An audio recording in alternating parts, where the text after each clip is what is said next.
Yeah. We are in the building. Salute to everybody out there, man. Everybody out there. Each one of you, man. All of yous, man. Shout out to all of yous, man. Every last one of y'all, man. Salute to all of yous, man. Last night, man, I did something stupid, man. Tried to take a little nap, and I was burnt out from all day taking care of the kids. I tried to take a little nap.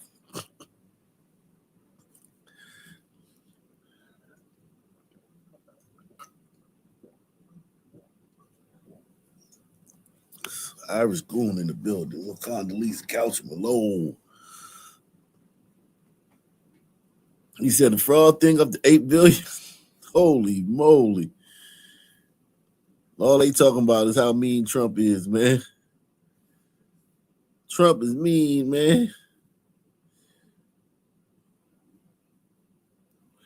Trump is mean, man. Why Trump so mean, man? Forget the fraud. Why is Trump so mean? Trump, you mean to these. You're being mean to the Somalis, man. That's the story. Mm-mm-mm.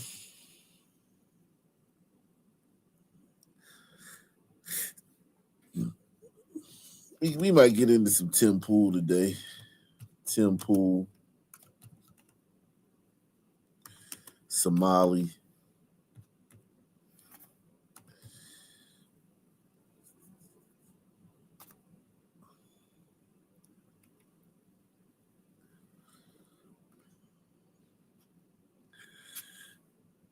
We might get into some of that too, man. Salute to my man, Anthony Madison, man. He said it's all Trump's fault. Yeah, man. Shout out to Down Under, man. It's Trump's fault, man. That's the story here. That's the story. We getting all this, man. We gonna get into all this tonight, man.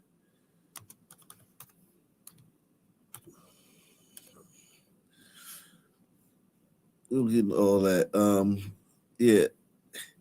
If we don't see, this is the thing about, I don't know about these Trump though. We never get to see any fucking like nobody on trial like James Comey. Nobody gives a fuck about James Comey. I want Ilhan Omar. I want her head on a stick. I want Tim Walz's head on a stick. You know what I mean? I want their heads on a stick. I don't care about all these little Somalis, man. Even though I want to deport all of them, but you know, I want what's your face, Ilhan Omar's head on the stick. Can you do that for me, man? Can you do that for me? Trump administration, they leave you like, you know, like just feeling like, yeah, that's great. But can you do them like they do us? When the Democrats in power, they go for the jugular. It seemed like Trump is just kind of like a cat playing with his food. Press one. Trump is acting like a cat that's just playing with his food. And really, like, I'll just Ilhan Omar and Tim Walz need to be under federal investigation yesterday, man. It's just so disappointing, man. Trump is that's the disappointing thing about Trump. He's doing a lot of things that I voted for, and I appreciate that. But that's one of the most disappointing things about him, man. It's like you don't get any. He doesn't treat them the way they would treat him. If this was him, if this was him, if Trump was the fucking anywhere near that type of fraud, holy shit! And they were in the White House. Holy shit! You know what I'm saying? Like, so it's like it's just very disappointing. Trump's like he's too nice, man. He's way too nice, man. You know what I'm saying? He's actually a nice guy, man. He's nothing like they say he is. He's actually really a nice guy. He cares. He cares about being called like a fascist and a Nazi. He cares about that. You know what I mean? It hurts his feelings. He doesn't want to be known as a fascist or a Nazi, so he doesn't like go hard on them like that. You know what I'm saying? But when they in power, whew, Lord have mercy. When they in power, you said quite sure that they're not under investigation. If it's not public, it's not. If it's not public and they're not being dragged through the mud, it's not an investigation. These old secret behind the scenes no. You gotta drag them out in the town square, strip them naked, and flog them. That's what the Democrats do. The Democrats drag you into the town square, strip you naked, douse you in lemon juice and cayenne pepper, and then flog you. Don't tell me about they're probably under investigation. No, that's not what I'm talking about. I'm talking about like ruining them. He's not trying to do that. That's the only disappointing thing about him. And he leaves his enemies alive. He like when he was president the first time, he left all his enemies alive. So when he got out of power, they all came for his head. He doesn't know how to totally destroy his enemies. He doesn't know how to totally destroy his enemies. You know what I mean? Like totally destroy them. He plays with his food a lot.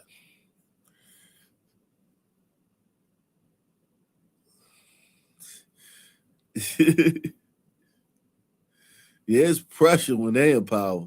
When they in power, they don't play. You just look at when they own Twitter. When I be in the comment sections on X now, it be so crazy. The comment sections be so crazy. White people be saying anything now. Black people is insane all that junk. When Twitter was owned by Jack Dorsey, that liberal Jack Dorsey, any conservative person that said anything, I don't care if a nigga added you 50,000 times, calling you everything under the sun. If you were white or conservative and you clapped back one time, like, hey, mister, that wasn't nice what you tweeted me 50,000 times. It's not nice that you added me 50,000 times calling me everything under the sun. I don't like that. You were banned. He will ban you for saying some shit like that. They would ban you for that. They don't play. All the Republican, all the conservative content creators was banned from them platforms when they was in power. Conservatives play with their food. They're not vicious like the Democrats. The Democrats are vicious. They just said they came up with them pronouns, that pronoun shit, and like the next day, you had to know that shit, and if you didn't call them by their pronouns, you was getting fired. The next day. They came up with pronouns on a Tuesday, and on Wednesday, you was getting fired if you didn't call them by that shit. Press 1. They came up with pronouns on a Tuesday, and on Wednesday, if you didn't call them by the right pronoun, you was getting fired. And you was getting banned from social media. So it's like, yo, conservatives are very nice. Look at Ricky Rubio. They always like measured. Their tone is always measured. They're never over the top. The only one that's over the top is Trump. I will give him that. His rhetoric is over the top. His actions aren't, but his rhetoric is over the top. Trump is the only conservative whose rhetoric is like matches the moment. You know what I mean? I will give Trump that. His rhetoric matches the moment, but his actions don't. And like, how are ICE agents being attacked at ICE facilities and people aren't like getting like 75 years for in prison? People aren't being sent to Leavenworth and Terre Haute in fucking Angola prison. How is that? How is that the case? How is that the case that motherfuckers are like literally actively every day harassing and ramming and doxing ICE agents and not one person been sent to nigger prison? I'm talking about your cellmate is some nigger who robbed a fucking liquor store for $25, killed the cashier, and got caught 30 minutes later hiding under a car somewhere. Sent to nigger prison. Fuck Martha Stewart prison. Send these motherfuckers to nigger prison. How is that not happening? All this sedition and obstruction, everything's obstructed, everything. And none of these goddamn Democrats been sent to nigger prison.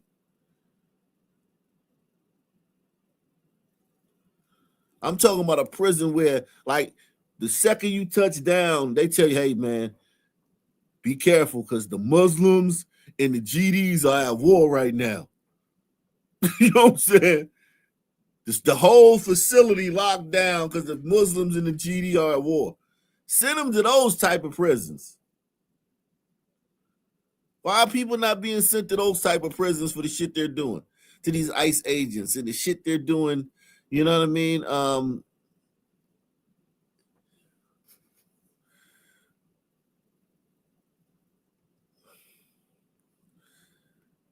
This shit is sad, man. The conservatives are very, very nice, man. Extremely nice. But you don't get nothing for that. That's the only problem. You don't get nothing for it. You don't get anything for that. As soon as the Democrats can come to power, they're going to put charges on everybody. Everybody involved with this boats that blew up them drug dealers, those drug smugglers. Listen, if the Democrats get power, everybody who knew anything about blowing up them drug smugglers is going to get indicted for blowing up some drug smugglers. Press 1. Anybody who's involved in that. I'm talking about if you was in the room, if you was in the building, the janitor in the building where they made the decision to blow up those drug smugglers, he's getting indicted during the next Democrat presidency. Day 1. And he's going to nigger prison. His cellmate is going to be named DeMarquavius. Okay?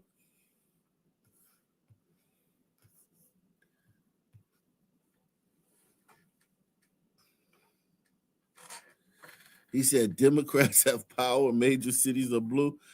Yeah, but the president is red, man. You forgot we in the White House now? We got the head of the FBI. Did you know that? The DOJ, we got the head of the FBI, the DOJ, the Department of Justice. We got all that. Nobody's under investigation but a bunch of Geechee-looking Somalians. Why isn't Nancy Pelosi under investigation? Why isn't Ilhan Omar under investigation? Why isn't Tim Walz? Why isn't Hillary Clinton. Why are these people just not under investigation? And now we know the judges are bullshit, and the judges probably gonna throw it out like they did with Letitia James, or Johnson, whatever the fucking name is, Letitia, whatever the fucking name is. But fire those judges. Put a judge in place that's gonna fucking fry these motherfuckers. Laughing Dog says, there goes glider hater. I claiming GOP strongly worded letters. Don't do nothing again. Unsub it.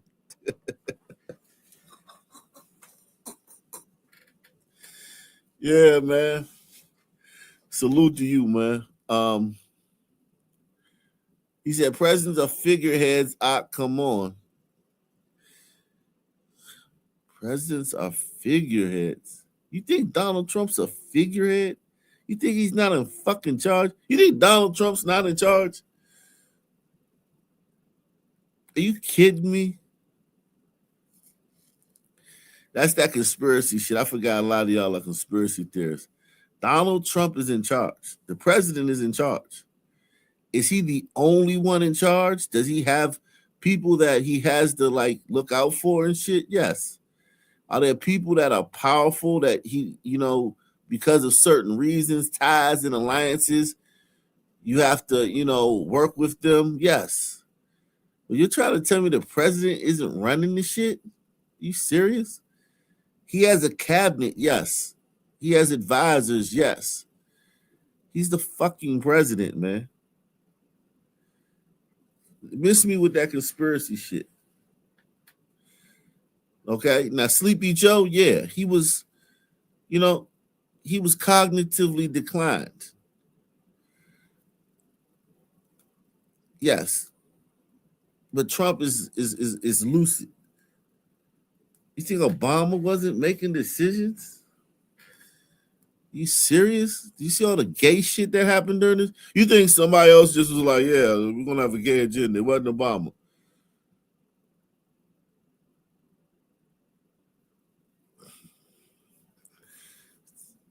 Everything's not a conspiracy, man. Some things happen, man. Some things just happen, man. Y'all gotta come to grips with that. Everything's not a conspiracy. I watch too much Tucker Carlson and Candace Owens.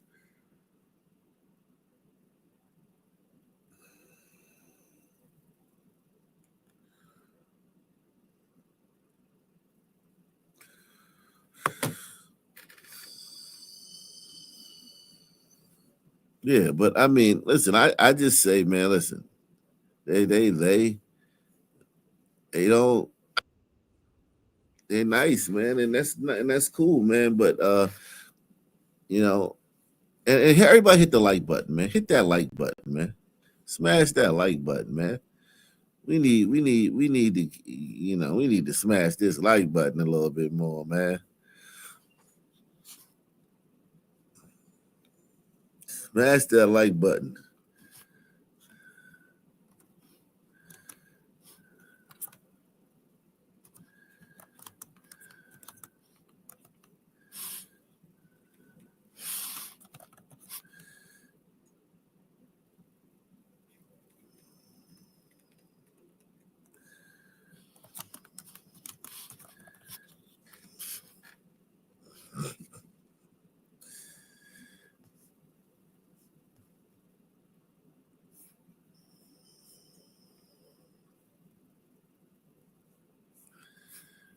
Smash it, man.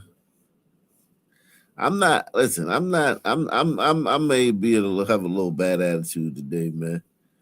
I'm sorry, man. I just like, man. I'm just like, damn.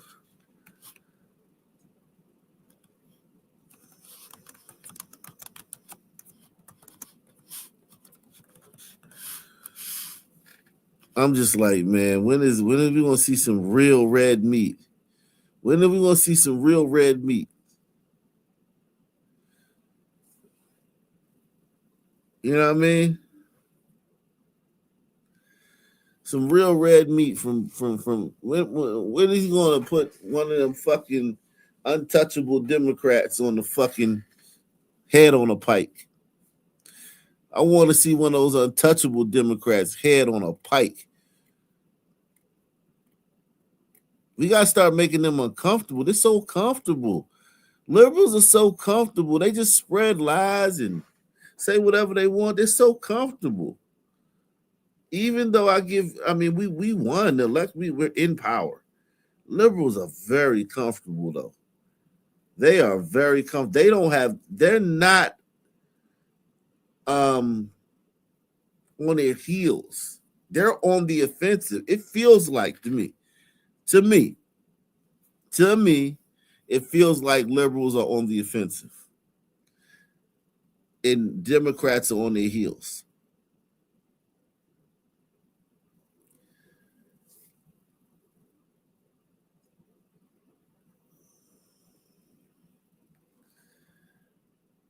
What's all over the news now? Michigan son manhunt? You say Michigan? Let me see something, man. What are you talking about?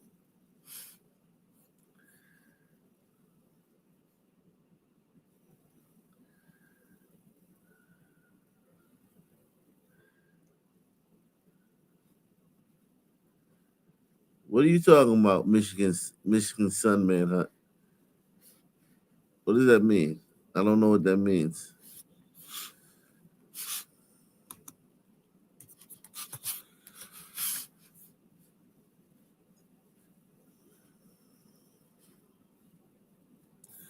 I don't know what that means. Yeah. I listen. Let's get it cracking though, man. Let's get it started, man. Let's get it started, man. Let's get retarded, man. Let's get retarded. They made that's that song Let's Get It Started. Did you know that it was originally called Let's Get Retarded? Did y'all know that? That Black Eyed Peas song was originally called Let's Get Retarded. They had to change it because people were offended that they called it Let's Get Retarded. So they had to change it to Let's Get It Started.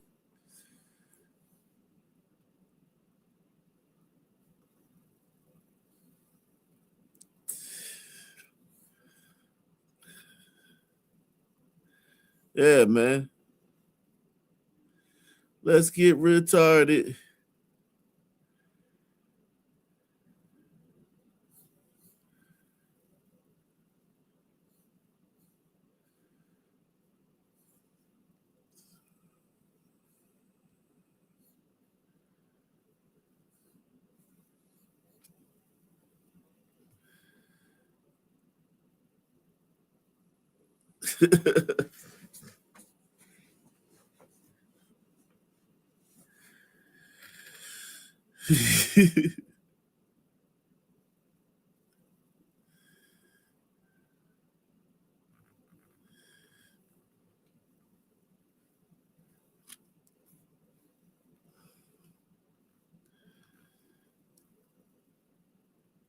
Yeah, man.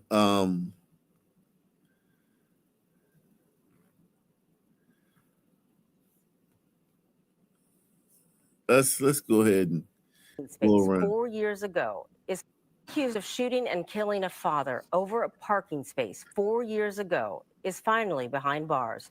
San Jose police say it has taken years to track down the suspect, who they say was hiding out south of the border.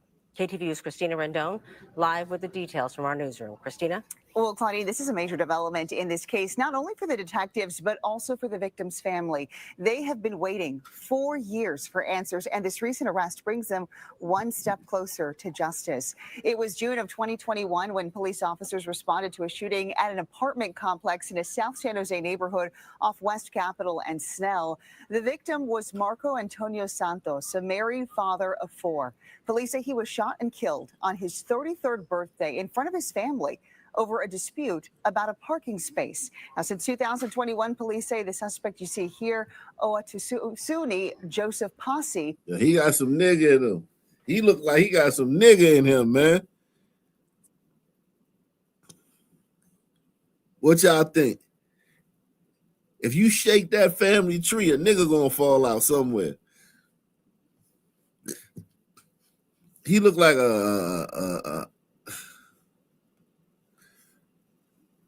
That impulsive behavior, man.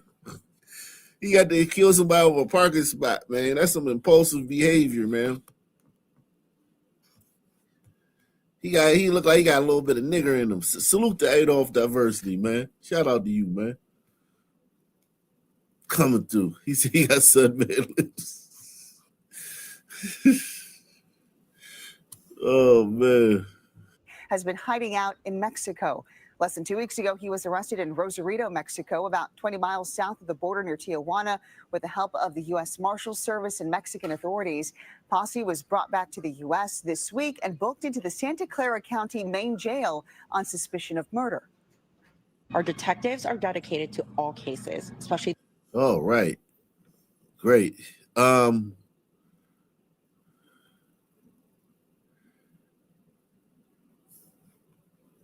Now to the developing story on Long Island, and it is a family tragedy. An elderly couple is dead after they were stabbed to death inside the deli they own in Bethpage. Their son is now in custody, and the community there is stunned by this incident. Long Island reporter Stacey Sager is live in Bethpage in Nassau County with the very latest on what we know. Stacey.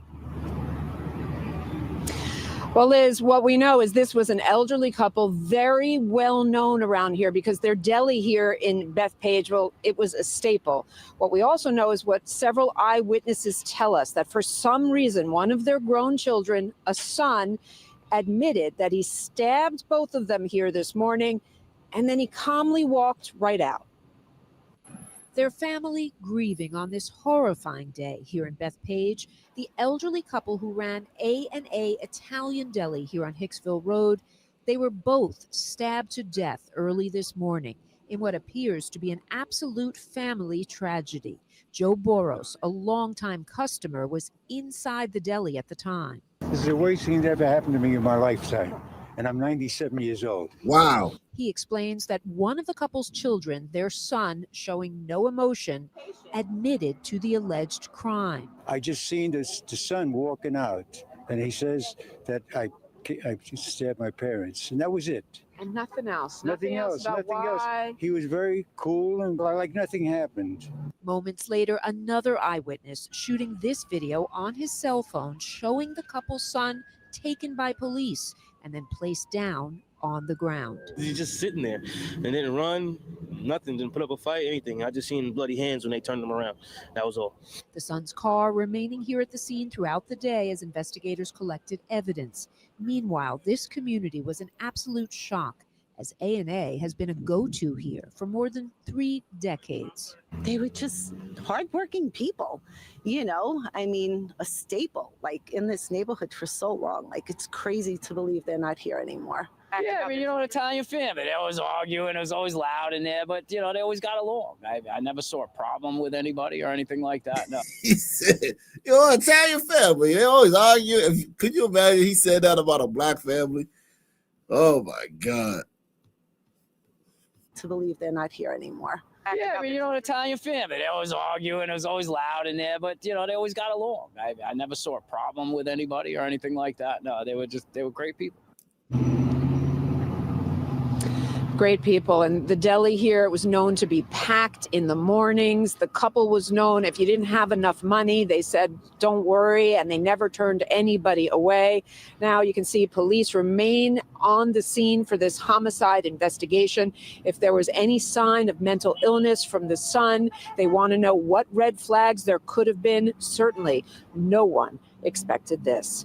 We're live in Bethpage. I'm Stacey Sager, Channel 7. It won't be another murder in Bethpage for another 10 years. Press 1. If that's a glider town, there won't be another murder for 10 years.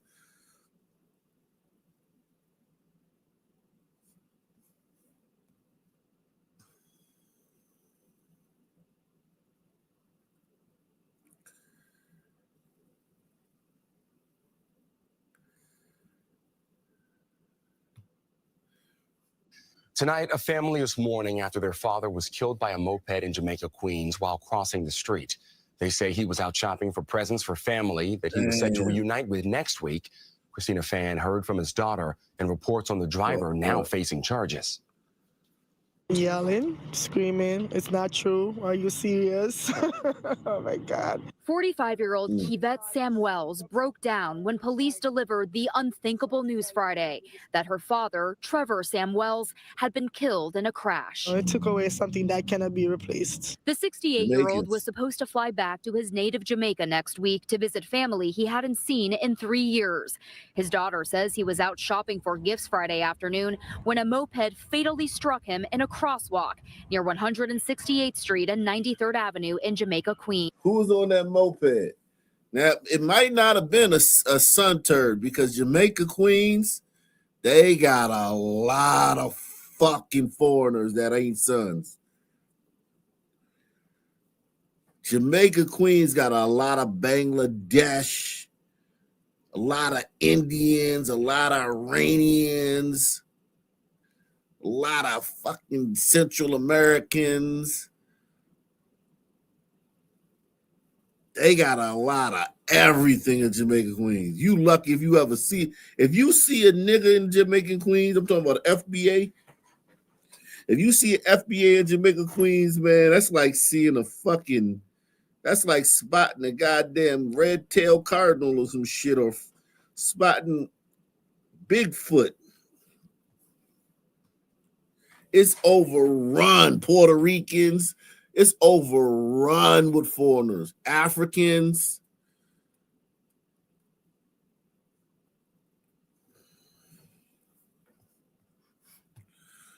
Police say the driver, 26-year-old Junior Rodriguez Bulehi, stayed at the scene. Okay, And has since Nunez Valihi, he a goddamn hombrito. Year-old Junior Rodriguez Bulehi stayed at. Police say the driver, 26-year-old Junior Rodriguez Bulehi, stayed at the scene and has since been charged with aggravated unlicensed operation of a motor vehicle. Glad that there was an arrest, but it still doesn't bring him back. And it was senseless. It was senseless. You took him away. He was about to go home. Kivette says her father proudly worked for years as a correctional officer in Kingston and was always by the book. She says he was smart, thoughtful, and blessed with a memory like no other. My Christmas season will never be the same because every time December rolls around, it's going to always be a permanent memory. Kivette says her family is now broken before the holidays as they try to raise money to bring his body back to Jamaica so his 4 remaining children can say a proper goodbye. His youngest daughter, who is just 17 years old, was supposed to fly back with him to America. He took away, you know, the time that she could have been here with him for him to show her around. As the eldest in the family, Kivette says it's now up to her to keep the precious memories of their father alive. In Jamaica, Queens, Christina Fan, CBS News, New York. Sad, man. Oh, they ruled that broad's death for suicide. The college broad, they ruled it a suicide.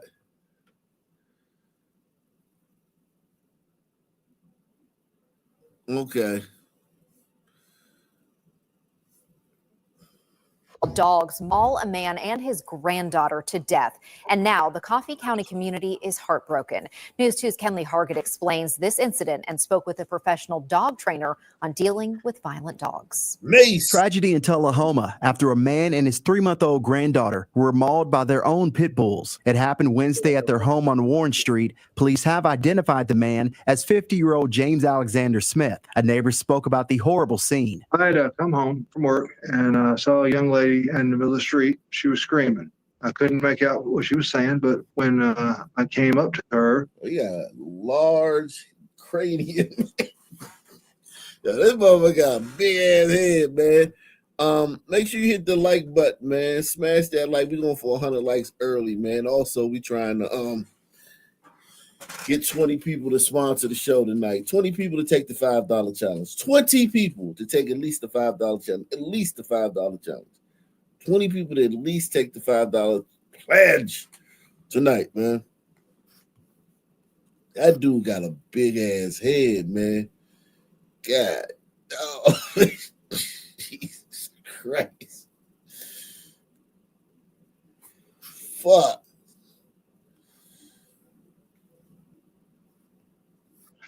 I asked her if I could help. She didn't answer, and she ran off to the back of the house while she was talking to someone on the phone. I then heard sirens. I knew something bad had happened. According to authorities, when they arrived to the home, they found the pit bulls mauling the infant. They killed the dogs to stop the attack, but both victims were already dead. A neighbor says those same dogs killed his cat. It was. I saw the dogs in the yard right before it happened.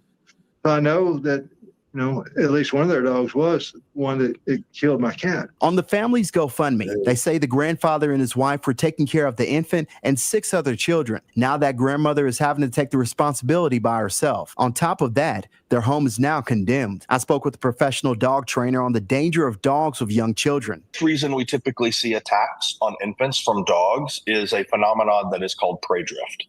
And it's essentially where the dog's overstimulation and overexcitement and high presence of prey drive drifts and something clicks and they start seeing that infant as a prey object. In the worst cases. Yeah, and then why the fuck would you have a pit bull if you got a fucking little...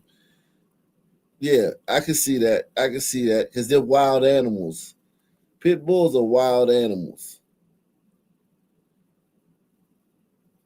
Pit bulls are wild, even though when confronted by a real wild animal, pits don't want no smoke. I will tell you that. Pit bulls don't be wanting no smoke when confronted by a real wild animal.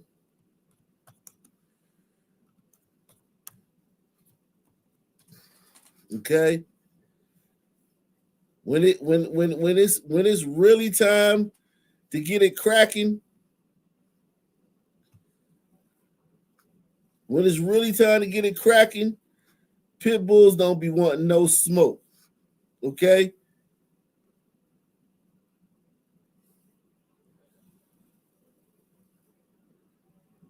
All right? Pit bulls, they bullies, man. They fuck with humans and shit. Pit bulls don't be wanting no kind of smoke. Scary close encounter caught on camera at a Chula Vista park. Keanu McCullen shot this video last Friday when a coyote hopped the fence you see there and confronted his pit bull at Loma Verde Park. The animals just stared at each other for about 10 seconds, and then the coyote got aggressive. Hey! Hey! Yeah, that coyote hopped the fence. That coyote seen that pit bull and hopped the fence. He wanted all the smoke. That coyote wanted all the smoke. Shout out to Cool Cat, man. Cool Cat say much love and respect out in the nation. Much love to you too, bro.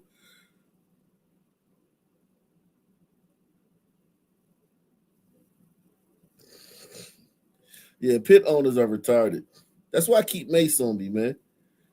Your pit bull will be blind, man. Your pit bull will be blind fucking with me. I always keep that shit on me. Whenever I'm walking. Your pit bull will be fucking blind.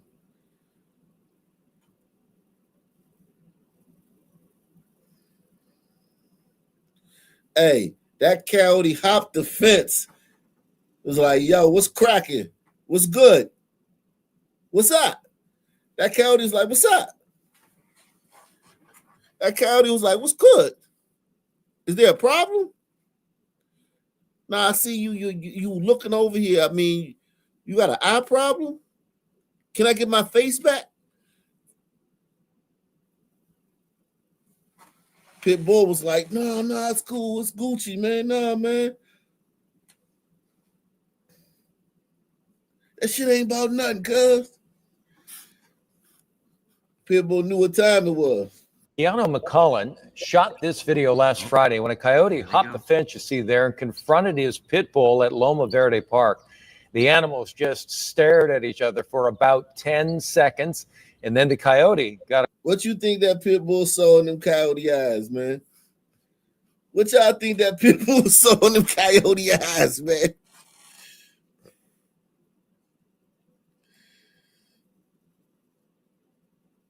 You said the coyote might have been hungry. You saw the pit as a dinner break. Yeah, listen. I will say this. For that coyote to be alive, right? Whenever this is one thing you got to understand whenever you see a wild animal, right? That wild animal has killed everything it's ever eaten. Press 1. Now, we do know that they eat carrion sometimes. You know, carrion is dead animals and shit. But for the most part, that coyote has killed everything it's ever eaten. So this looks like an adult coyote. So this coyote's probably like 4 or 5 years old, maybe 6. Let's just say he's 6 years old, right? And he eats every day. Think about how many things that coyote has killed, because he has to kill something. There's no dog bowl in the wild. There's no dog bowl in the wild. There's no water bowl in the wild. Okay, you kill what you eat. You eat what you kill. That coyote is a killer. Okay, that pit bull is a bully. You know, the pit bull is a bully. The pit bull eats out of a bowl. That pit bull eats Ukanuba.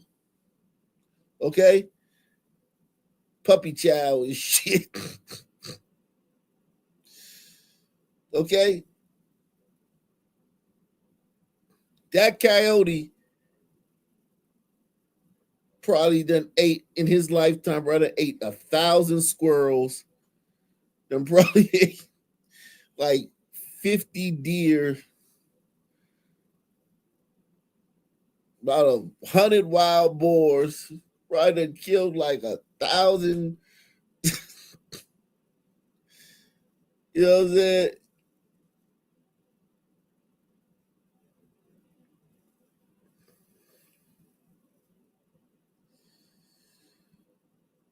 Yeah, that coyote is a killer. That's what that pit bull. When that pit bull stared that coyote down, he saw something. He saw something that said, "Oh shit, let me get the fuck out of here." Because the pit bull is bigger. The pit bull is bigger. And the pit bull's trained to fight. That pit bull seen something in that coyote. Listen.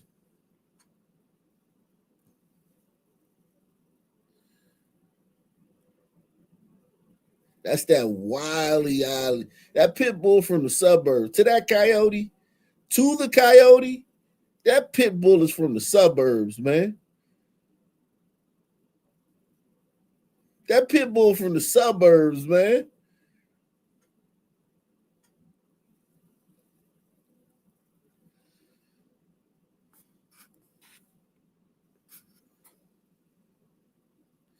Yeah, coyote probably ate 1,000 raccoons, man. If he's an adult,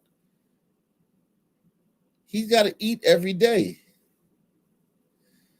I'm sure they can go a couple days without eating here or there, but he gotta eat a lot, man.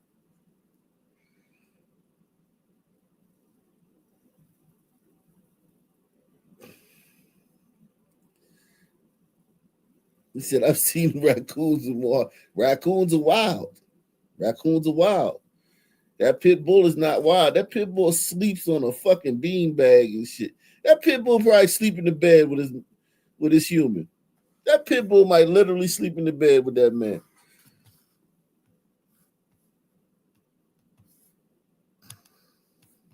Encounter caught on camera at a Chula Vista park. Keanu McCullen shot this video last Friday when a coyote hopped the fence you see there and confronted his pit bull at Loma Verde Park. The animals just stared at each other for about 10 seconds, and then the coyote got aggressive. Hey! Hey! Hey! Hey! Hey! Hey! Hey! Hey! Hey! Get out of there!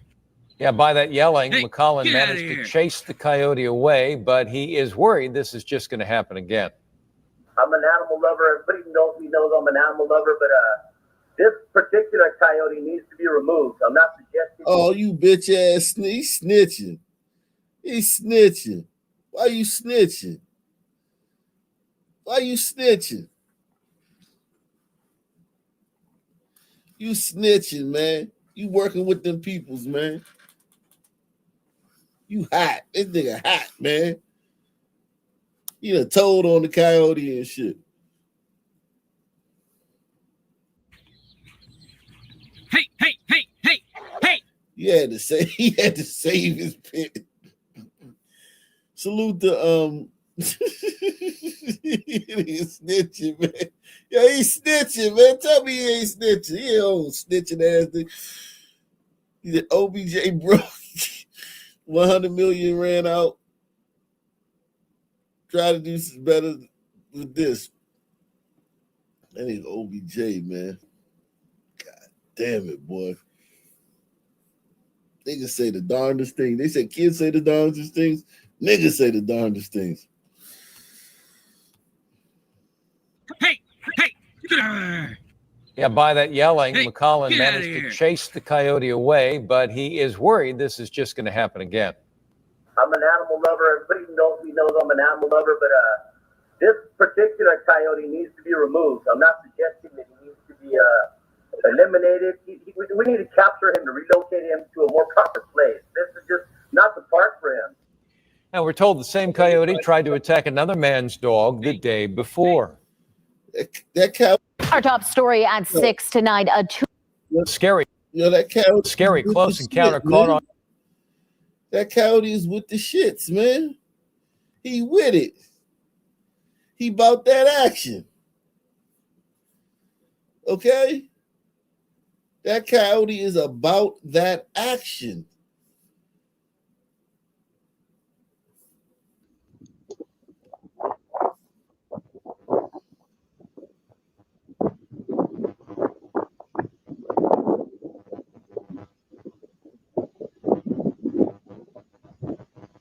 Go on, get the fuck on, Pitbull. He told the Pitbull, man, hey, cuz, get the fuck on, man. This is lady right here. This is lady. He out on a date with his lady. Pitbull rolled up. He said, "Man, the fuck you looking at, man? Get the fuck on, man. Get your bitch ass the fuck on."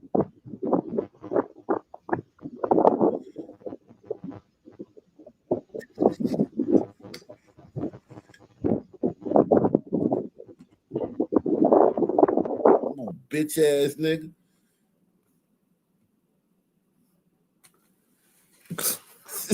he told the Pitbull, get the fuck on. Get your bitch ass the fuck on out of here, man. A very close call for a family pet in New Hampshire. A dog chased and nearly attacked by coyotes. The pit bull's owner knew something was wrong when he heard those cries from outside. He ran to see what was happening and spotted the wild animals. And tonight he tells Ken McLeod he's warning neighbors to be on the lookout. As Harley stared warily toward the woods tonight with her brother Chevy close behind, their owner recalled the close encounter. They almost got her, but luckily she was pretty quick, so. Doug Anderson is talking about Monday morning when his deck security camera caught a pair of coyotes trying to make breakfast out of Harley in the backyard.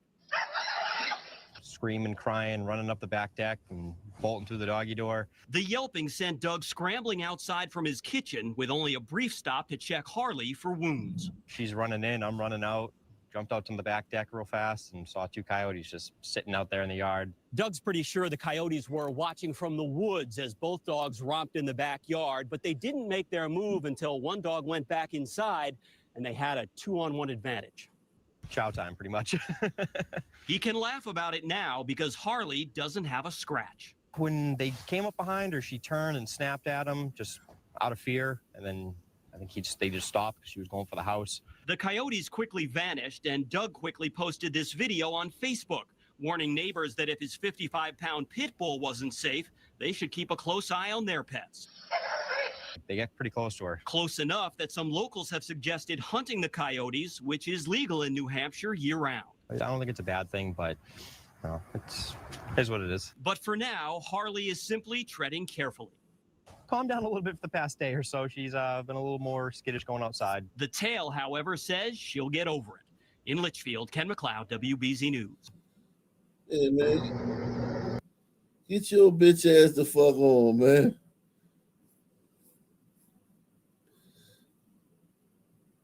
All right.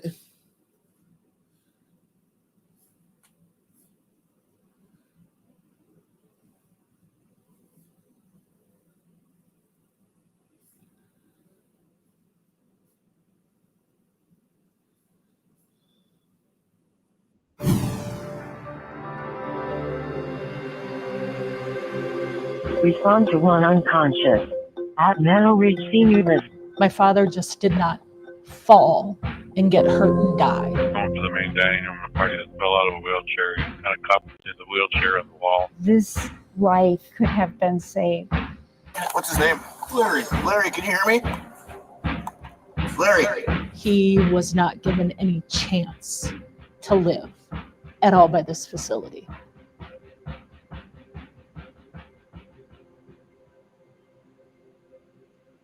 This is a story about an assisted living facility, a fallen resident, and the failures that led to a slow and preventable death. The Fox 9 investigators reviewed video of the ordeal, which spans about 13 minutes. But we have to warn you, it is difficult to watch. We begin at dinner time at Meadow Ridge Senior Living in Golden Valley. 79-year-old Larry Thompson had just finished his meal. Surveillance video shows Thompson maneuvering himself, trying to get from the table to his electric scooter. We'll start the clock here, where you can see Larry awkwardly sitting on the scooter seat. 25 seconds in, it's obvious. Larry is struggling. And according to a state investigation, there are no licensed nurses in the room at the time, only a dining staff worker who's cleaning tables across the room. He was moving slower than usual. Adrienne Sloan tells us her father was a proud Vietnam vet and a grandfather, but his mobility had recently gotten worse. You can tell that he was having a hard time lifting that leg. 1 minute, 17 seconds in, Larry is teetering back and forth on the scooter seat, just trying to stay upright. Making matters worse, Larry suffered from vertigo, obesity, and arthritis. And state records reveal the Golden Valley facility knew about all of this. In fact, they had recently documented his history of falls. But to be clear, the facility was well aware that he was a fall risk. Oh, yes. Yes. Completely aware. It's been 3 minutes and 10 seconds since Larry first showed signs of a struggle, and there's still no one in sight to help. So he continues to slowly fall over until he's nearly upside down. His neck is pinned between the scooter and the wall, and across the room, another resident notices and motions in his direction. He's still moving his legs. Nobody is in there at all. 3 minutes, 52 seconds in, this staff worker, identified in police records as Angela Ramnarine, enters the dining room. She does not attempt to move Larry or the scooter, and Larry remains stuck. Damn. All she does is looks at him, says something, doesn't call 911. Wow. Nothing. 4 minutes, 12 seconds in, a group of staff workers walk into view. They appear to want to help, but a state investigation reveals they were instructed not to touch a fallen resident. To not even try and render any type of aid. Wow. To move the scooter, anything. I mean, even just as much as arriving in there. That's crazy. That's crazy. This is bananas, yo. You that hard up for your job? Like, what, they gonna fire you if you move? Yo, what kind of shit is this, yo? Salute to Short Bus Drive. He says, reminds me when Trump mentioned coyotes, human traffic, the libtards cried animal cruelty. Yeah, man. Shout out to coyotes, man. Coyotes in the building, man. Salute to Short Bus Driver, man. This is crazy. These niggas too. Oh shit, it's a bunch of niggas. Look, black, and black. All 4 of these motherfuckers is niggas. Damn. Could you imagine if that was a black dude upside down and shit, and there was 4 white people? These are niggas, man. Look at these 4 niggas, man. Holy shit. Shout out to Superstar. He says, ever hear of Casper, the farm dog, who fought 11 coyotes, killing 8? I gotta look that up, man. Let me look that up. these is niggas. They ain't rendering no help, man.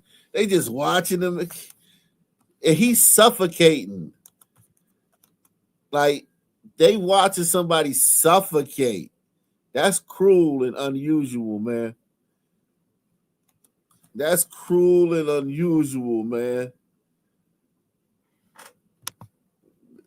That's what happened when you don't have what do you call it? What's that thing called? Your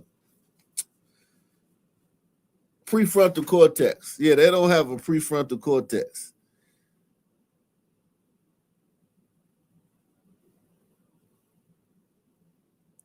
You gotta get them a break. Get them a break. They don't have a prefrontal cortex.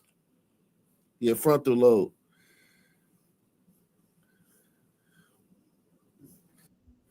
And check a pulse. Nothing. He was completely dismissed. 5 minutes after Larry first began falling and 2 minutes after he became pinned, you can clearly tell Larry's breathing is labored. And by the time Angela calls 911, Larry has already stopped moving. State records show he died from positional asphyxiation. He suffocated.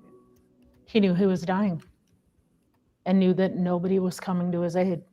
There was zero effort to save him. What's his name? Larry. Larry, can you hear me? When police and fire showed up, Larry. it was the first time anyone was allowed to help Larry. You want to make sure fire can get in? I'm going to need some help here. Larry, can you hear me?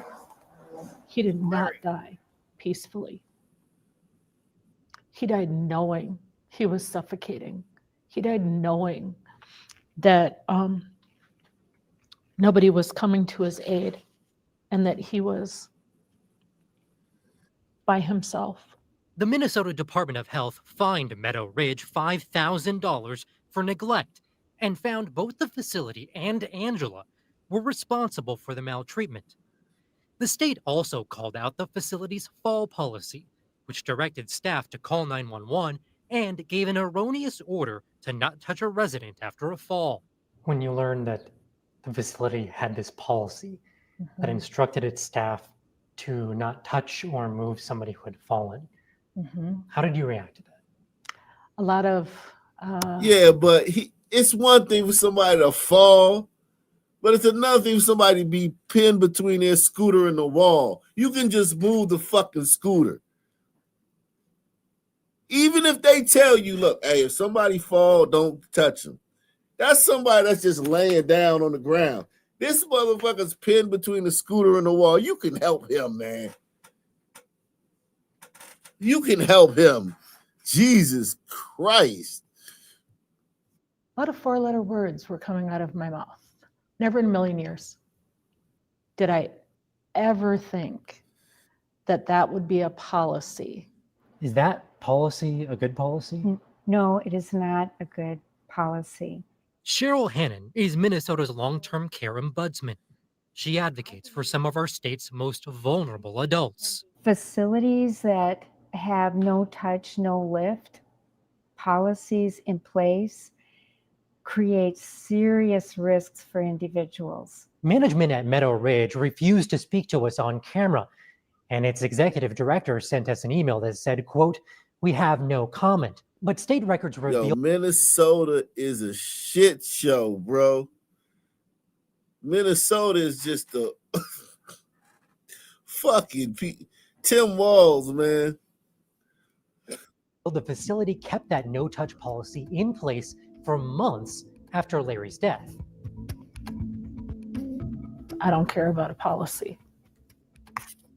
It's what you do as a human being. Oh, these niggas.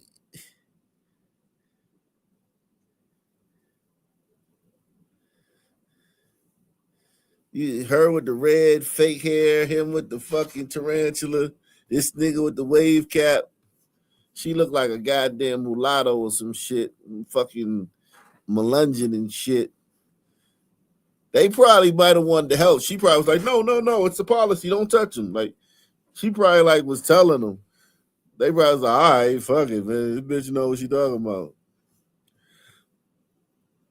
If it was You said they were scared it was, yeah, but still though, like a motherfucker's pinned upside down. He not fall. If he had fell, like if he was just on the ground, sprawled out, I could understand that. He's upside down, pinned. That's not even a fall. That's like that's like he just like in a fucked up position.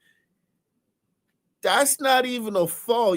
If you come into a room and somebody's upside down, pinned, a 80-year-old person's upside down, pinned between a scooter and the wall, and you thinking about, damn, I don't want to get fired and shit.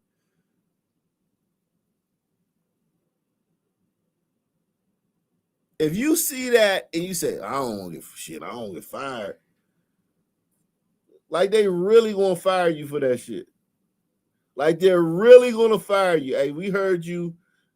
We heard there was a 80-year-old man upside down, pinned between a wall and a scooter, and we heard you helped him. You're fired.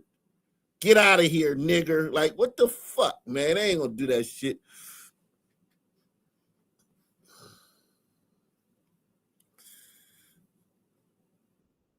To try to save somebody. That facility, the owners, and that woman, I hold them all accountable. 1000%. Larry's daughter tells us his death is under criminal investigation, but so far no charges have been filed in this case. As for the staff member at the center of this investigation, Meadow Ridge would not say whether she is still employed or not. For the Fox 9 investigators, I'm Nathan O'Neill. Jeez.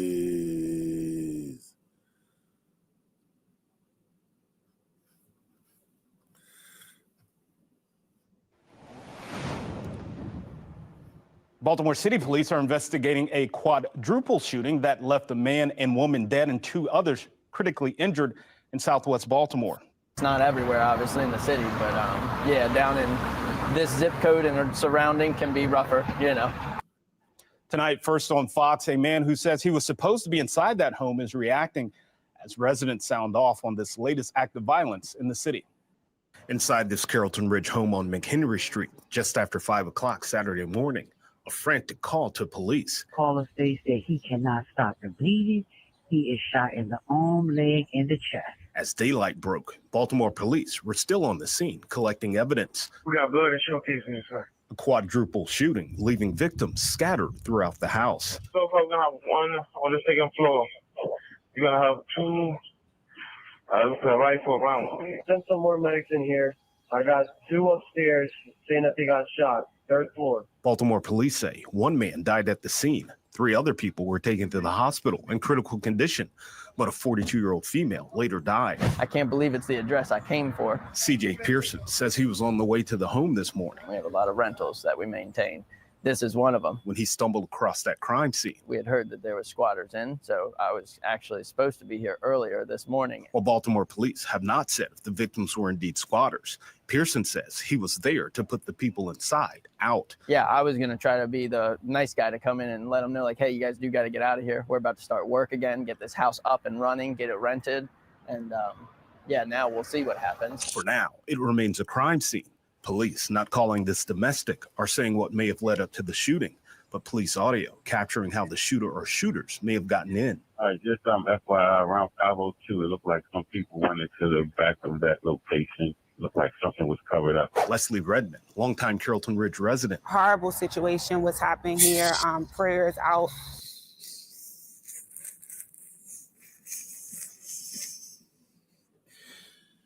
Oh shit, man. She looked like an extra in Harlem Nights, man. The fuck? Yeah.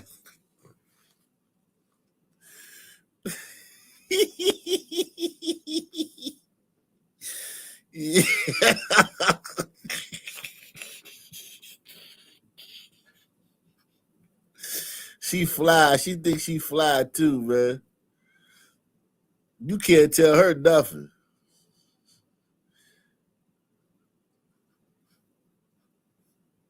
Damn.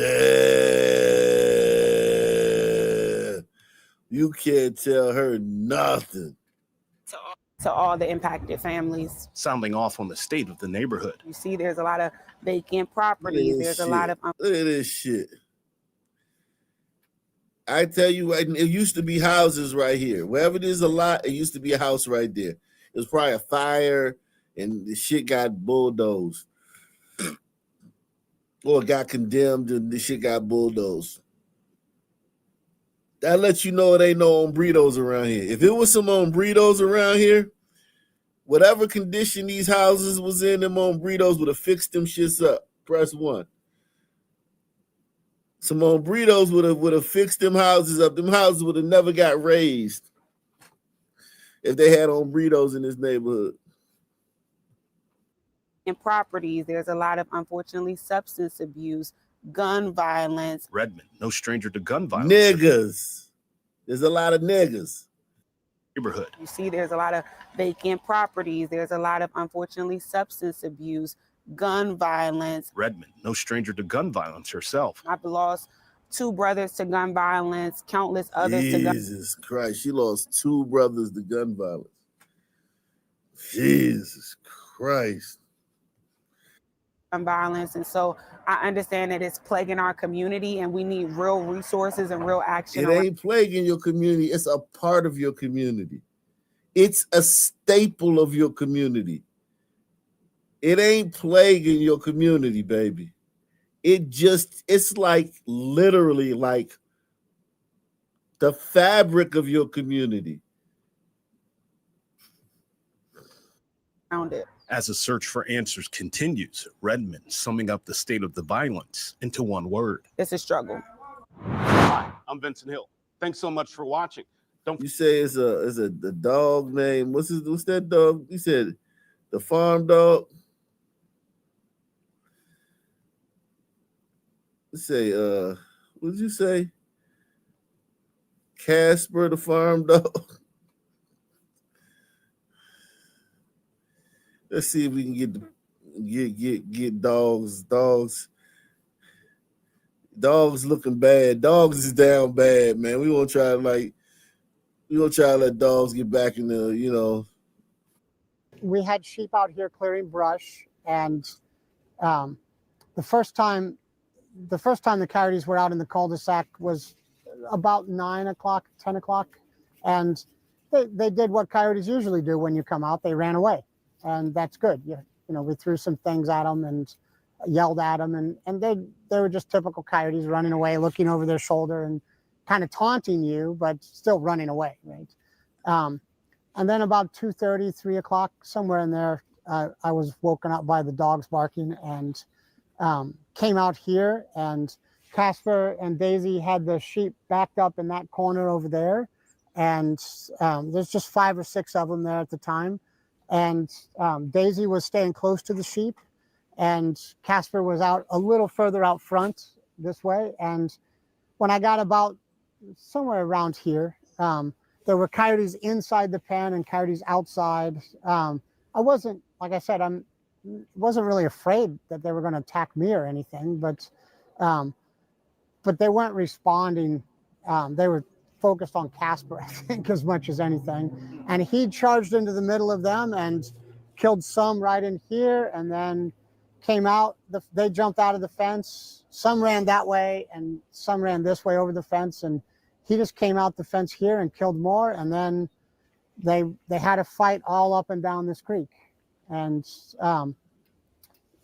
it wasn't a short thing. It was half hour.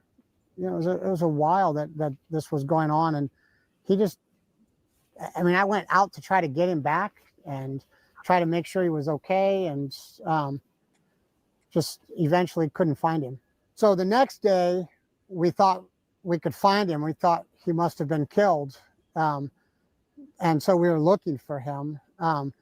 And if he wasn't killed, we figured he was hurt, and we needed to. We knew he was hurt because we found parts of his tail and blood and other things. And so we were worried about him. And we put out a post on Facebook and let neighbors know, because we didn't want anybody to run into an injured dog. And the neighbors came out and helped us look, and we found more coyotes dead, and still didn't find him. And 2 days later, he showed up back here in the pen, in the little chicken hutch, and popped his head out, and he looked like death. I mean, he looked terrible. He came back home, and he just kind of looked at me like, boss, just stop looking at how bad I look. Just take care of me. And so my daughter and I cleaned him up and didn't go to church, and cleaned him up and went looking for veterinarians. And ultimately, it took a day before we got Lifeline. Once we called Lifeline, Lifeline called up to the vets. It's the emergency vet that they work with, and said this is a Lifeline case. And from that point on, everything was taken care of. They were great. So, you know, he's had a few surgeries, I guess, wound care surgery kind of thing. And I think one of them, they've closed up one of his wounds now, and he had to have his tail amputated. And at the same time, it's been about a month, and he's looking great compared to where he was. And there's not much question about him surviving now. It's a question of what his quality of life will be. And so he'll be able to move around. He's big and strong and healthy. We don't know if he'll ever be out with his sheep again. Meet Casper, a fearless Great Pyrenees from Decatur, Georgia, who made headlines both locally and worldwide for his incredible act of bravery. In the early morning hours of November 4th, Casper ignored his own safety and protected his owner's sheep by engaging in a fierce 30-minute battle with nearly a dozen coyotes, killing 8 of them in the process. When it was all over, Casper was gravely injured. But the events that followed are a true example of loyalty, teamwork, and just how valuable this particular breed of dog can be when it comes to protecting one's livestock.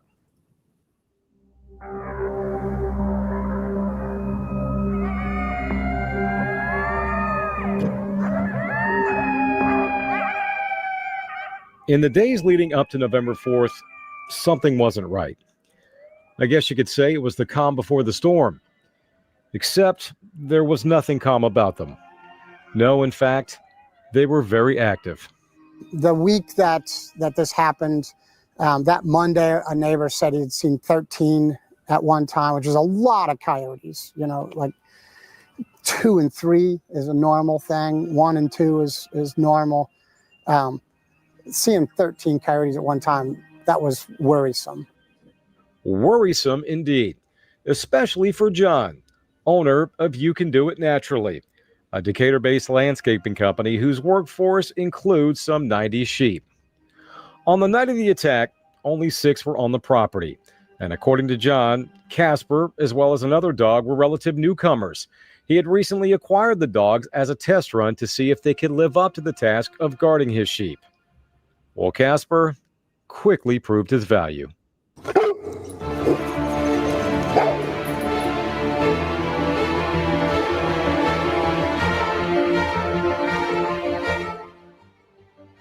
He just charged him. And I mean, I think maybe 10 seconds. He had the first 3 dead. And methodically. Yo, what kind of dog is that, yo? Anybody know what kind of dog that is? What kind of dog is this, man? That motherfucker killing coyotes, man. What kind of dog is that?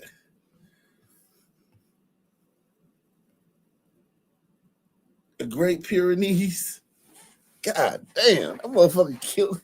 I mean, he just killing coyotes. Like, like damn, like, how the fuck? Saint Bernard?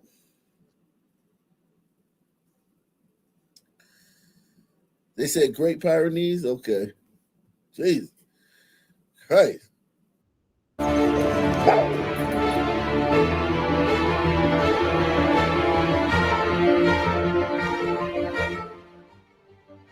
He just charged him. And I mean, I think maybe 10 seconds. He had the first 3 dead. And Methodically. Methodically, just 1, 2, 3, bam, bam, bam, they were dead.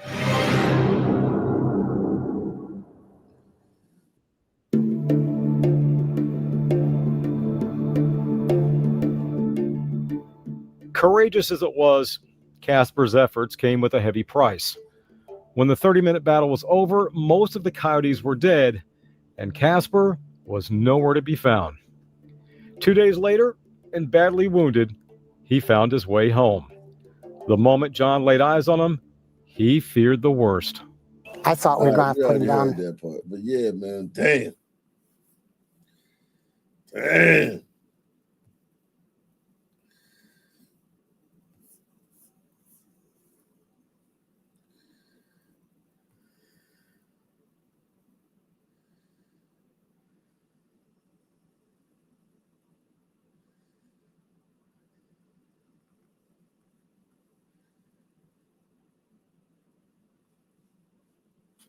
Wow.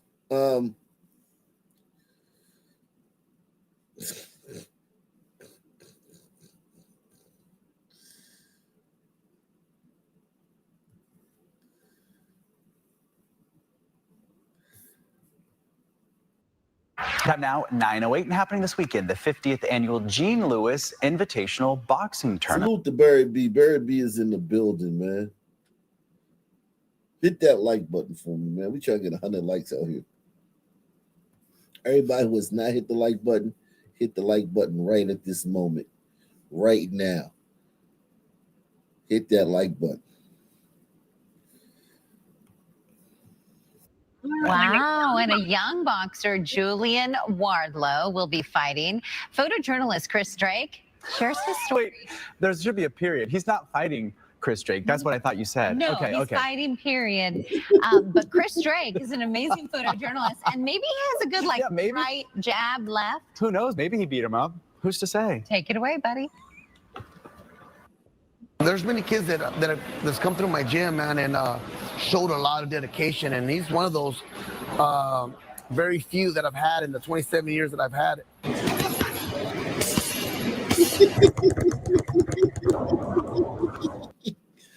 Oh, shit. White boy. Yeah, white parents, man. Teach your white kids how to box, man. Because most niggas can't fight, man. Most niggas is just tough or like predators, but they can't really fight. Let me say not most. A lot of niggas. A lot of niggas can't fight. They don't know how to throw them. Like they'll pick on people and be tough, and then you hit them with a straight jab and break their fucking nose. And they'll pretend like they got knocked out to get you to stop and shit.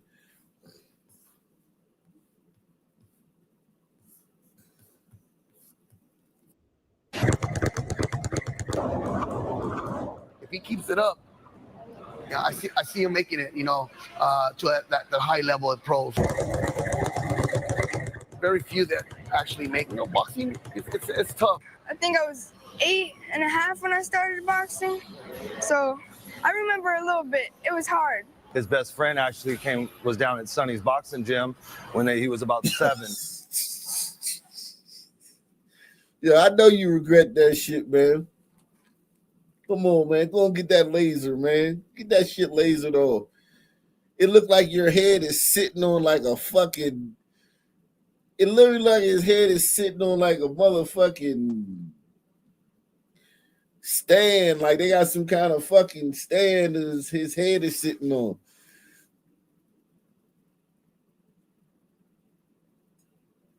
You look weird as shit, dude. I ain't gonna lie, man. You look weird. Yo, you look weird as shit, dog. It looked like your head is like painted on the wall. It looked like somebody painted your face on the wall. It don't even look like you sitting right there. It look like your head is different, separate from your body and shit. Come on, dog. That shit looks crazy, dog. You got kids out there, man. Kids looking at you like, I bet everybody do a double take. He used to people doing double takes when they see him. Hit the like button, man. Shout out to Barry James, man. Barry James says, hey, I've been enjoying all your videos, man. Thank you, man. Appreciate you, man. I'm gonna drop some more tomorrow, man, on this channel. Yeah, dude, you look weird as shit, man. Like, come on, man. What the fuck?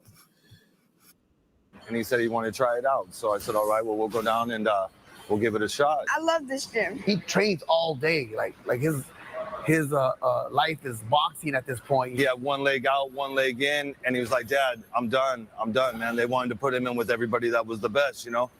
And I said, Julian, if you quit now, that's what you'll do your whole life. Let's get through this, and we'll see how it goes from there. Now, he is a good dad. He told him, if you quit now, that's what you do your whole life. That's the lessons that fathers give you, man. If you quit now, that's what you do your whole life. He made him not quit. That's salute to the dad, man. Salute to neck dad, man. Funny neck dad. Life is boxing at this point. He had one leg out, one leg in, and he was like, Dad, I'm done, man. They wanted to put him in with everybody that was the best, you know? And I said, Julian, if you quit now, that's what you'll do your whole life. Let's get through this, and we'll see how it goes from there. If you want to quit after that, then we can do that route. His work ethic is crazy. Like usually you get parents that kind of force your kids into it, but with him, he just loves to work. And to sum up, I can look at and tell they don't really want to do it, or it's their parents forcing them. With Julian, he loves it. He got a twinkle in his eye. It's just like, even when I show him some moves or something like that, it's almost like I gave him a bag of candy. It's hard to explain. You just like him, like how he is. It's weird to say, but like he's just a good guy. He's friendly. He's helped me with a lot of things. He was a 2-time world champion fighting out of the Mayweather gym. He's so mature, and his dad is a good mentor, and they so close. Salute to his dad, man. I love good dads, man. He a good dad, man. Shout out to he's a good dad, man. You can tell he been to prison and shit. He obviously been to prison. Stay out of prison, Dad, man. Raise your son, man. Already, they got a bond almost like best friends. Sonny done a great job. Eric done a tremendous job as a father. 1-1. I'm way more in shape. I hit way harder now. My techniques they've grown so much. Oh yeah, Julian! Yeah! That first fight, it felt amazing. When I got him on that knee, my body just rose up. I feel like I was everything right there. He got the eye of a tiger already. I don't see nobody so dedicated like him that's not gonna make it. People just like in football, you like to see touchdowns. Well, people like to see knockouts. Yeah, it's like reverse vitiligo and shit. It's like the tattoo is like spreading and shit. It's like he got a tattoo and shit. He got a magic tattoo. They was like, there's a tattoo shop over in the woods, over the hill. Don't ever go there and get a tattoo, man. If you get the tattoo over there, man, it'll spread, man, and it'll never stop spreading. Whatever you do, don't get a tattoo over there. They lure you in by giving you free tattoos, man. He was broke and shit one day. He went over there and got a tattoo anyway. He said, fuck that shit, I'm broke. He went over to the tattoo shop over by the woods. Got a free tattoo. That shit just been spreading ever since, man. That's what happened, man. That's the legend, man. That's what happened. That's what they say happened. He got a tattoo on his goddamn...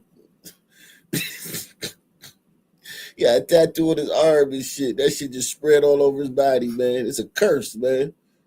The curse of the tattoo, man.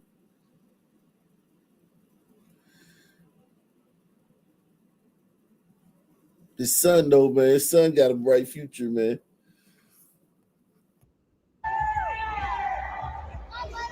Don't stop! Keep it going! He got the moniker of the Irish Monster because he put everybody down up to that point. I mean, for a kid his age to take people off their feet is saying a lot about the power that he possesses. His discipline is automatic. Like he can't not. I mean, he eat a better diet than me, and I was a world champion. This kid ain't eating a donut or none of that. I just got the drive. He'll be a future world champion. I can just see it all, even at his young age. All he has to do is stick with it. I love my son more than anything in life, but it's not because he's my son that I believe that he can do this. If everyone says the same thing, then it can't be wrong. And everybody knows who the golden ticket, the Irish Monster is. But with Julian, he stood out amongst the young guys. He's I can see him definitely being a future world champion. I'm gonna be the next world champion one day. Soon. Oh my goodness, what a great young man. What a great story he has. And he does look like he probably punched Chris Drake, and he probably won. The event will be held today through Sunday at the Broadway Recreation Center in Mesa. Yo, salute to that little kid, man. We'll see him in the future, man. We'll see him one day, man, out there doing his thing, man. Shout out to that little kid, man.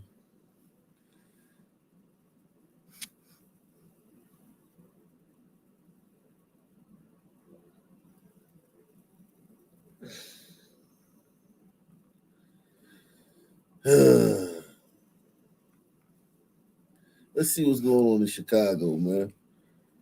The Shy, man.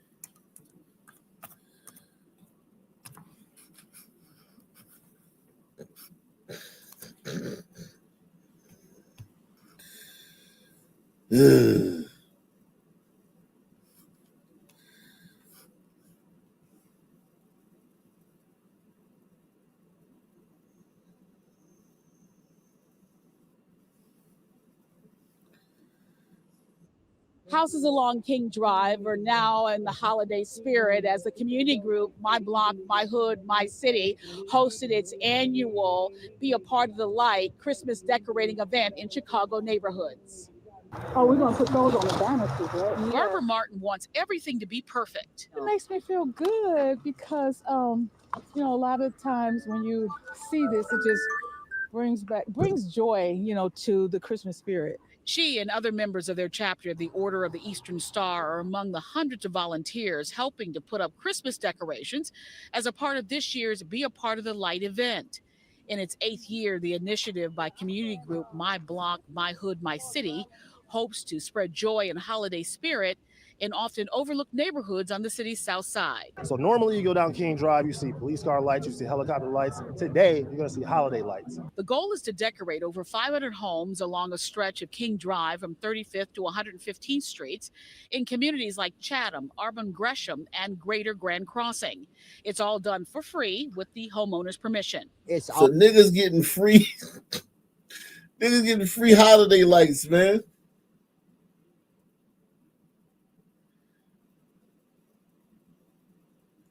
Damn, it's nice being a nigga, man. Good old people, mammies and white people will come and give you free holiday lights. You be the envy of the neighborhood, man.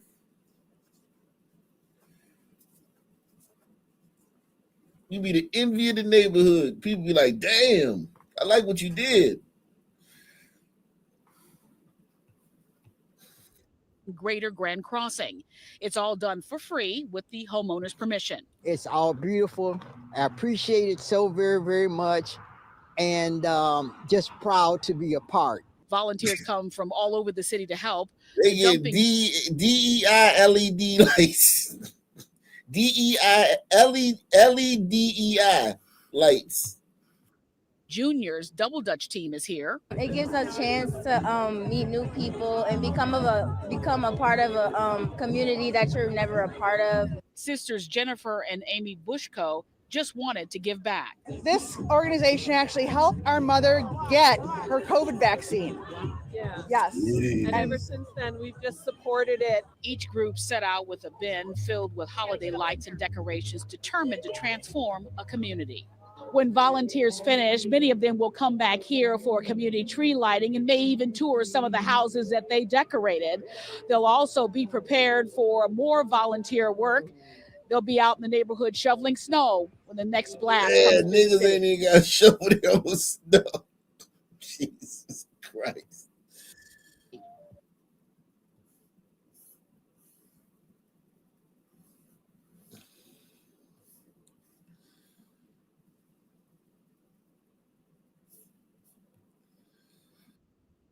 Our Weekend Watch shines a spotlight on government activity. New policy changes from the Trump administration could soon force thousands of formerly homeless people back on the streets. The Department of Housing and Urban Development, or HUD, announcing deep cuts to its Continuum of Care program. It provides permanent housing to those in need, including those living with mental illness and disabilities. Under the proposed changes, funding would shift toward transitional housing programs, which may require work or other service. Housing experts warn the new HUD rules could push vulnerable people back into homelessness and ultimately prove to be counterproductive. And here to talk more about the issue is Sydney King-Pineda from the Illinois Answers Project. First of all, good morning. Thank you for being here. Good morning. Thank you for having me. Why don't we just walk through some of the key changes to the housing program that are really of concern? Yeah, well, some of those changes include penalties to programs that emphasize race or gender equity. As you mentioned, work permits for people who are looking for housing. But one of the biggest changes is a drastic reduction in the amount of money that local groups can spend on this permanent supportive housing. Right now, local groups estimate that they're spending at least 80% of their federal dollars on these long-term solutions. HUD is asking that they reduce by next year that spending to just 1/3. Wow, that is significant. And how do these changes really just impact people who live in Illinois? Yeah, I mean, those changes can be immediate. I spoke with a woman a few weeks ago who is living in permanent supportive housing. She's living with 2 chronic disabilities. She used to work a corporate job, but after being diagnosed with those illnesses, she can't work anymore the same way she used to. And so she needs someone to help subsidize her rent. But the problem is most of the people on that shit is just fucking living off the fucking land and shit. A lot of those people is fucking able-bodied people. It's just like Somali is and shit. It's a lot of able-bodied people living for free off of that program. The Cook County Medical Examiner's Office says it did all it could, but was unable to identify the young man until the family checked the morgue's website. Family members turned to the I-Team asking how a body could go unidentified for 2 years and 2 months. He's my baby cousin, and I'm just going to do whatever I can to fight for him.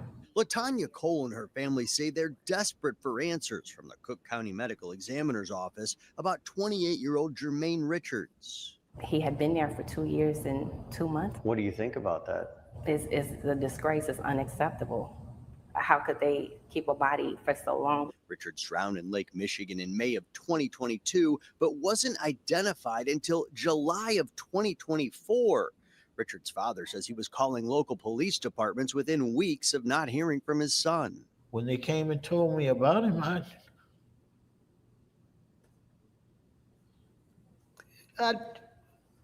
Then an official missing persons report was filed by his cousins in January of 2024. We have a big family. We thought that people had spoken to him. It was another 7 months before Richard's identity was verified by the medical examiner's office, only after family members called when they identified crazy. They didn't hear from this nigga for 2 years. And now they blaming somebody. Now they blaming the morgue. They about to sue the morgue or sue the city.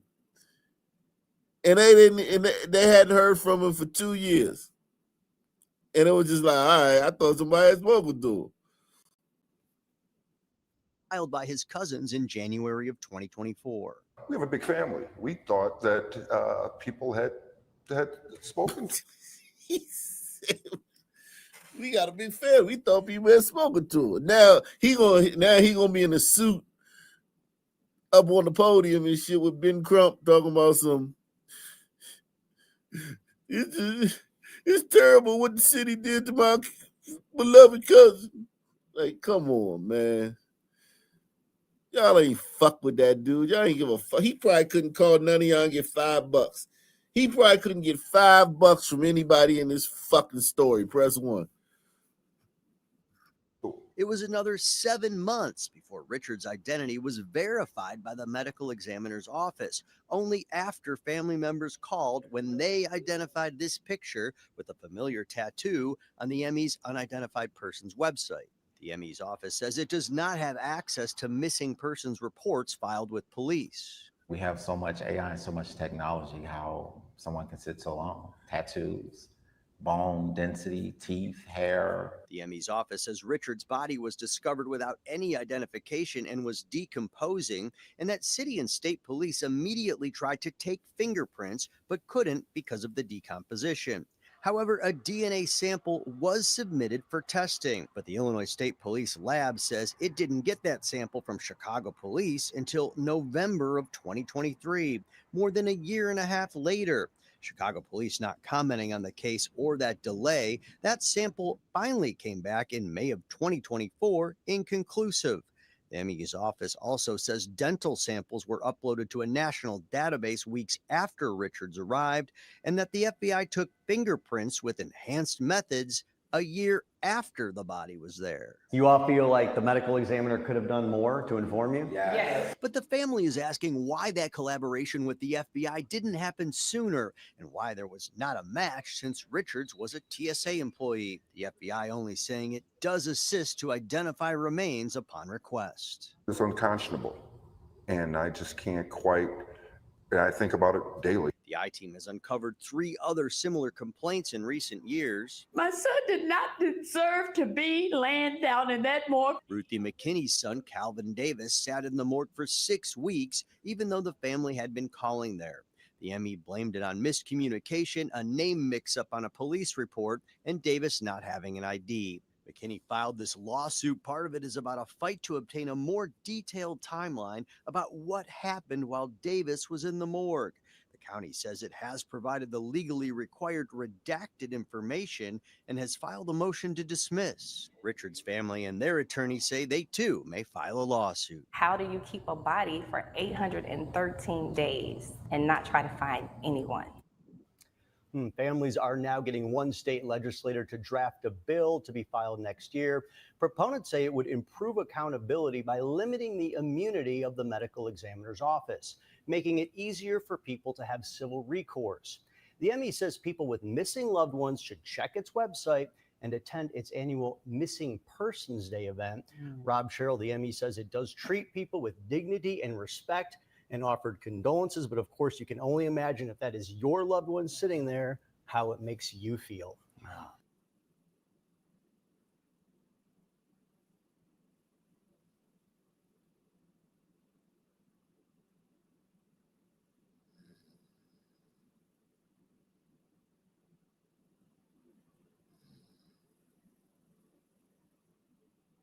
Man arrested for pushing man with disability on the CTA traffic. Tonight, a judge has ruled a man accused in an attack at a CTA station will remain. Yo. Where the guy from last week? What's that guy named? Reed.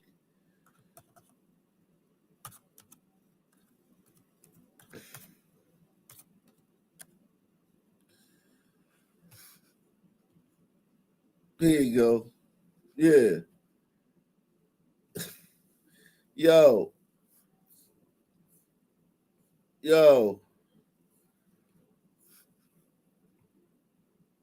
Look at this.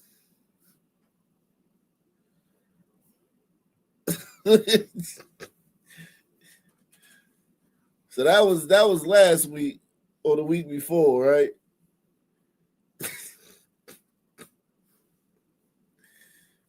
Now you got this nigga, man. Yo, the black community print these motherfuckers.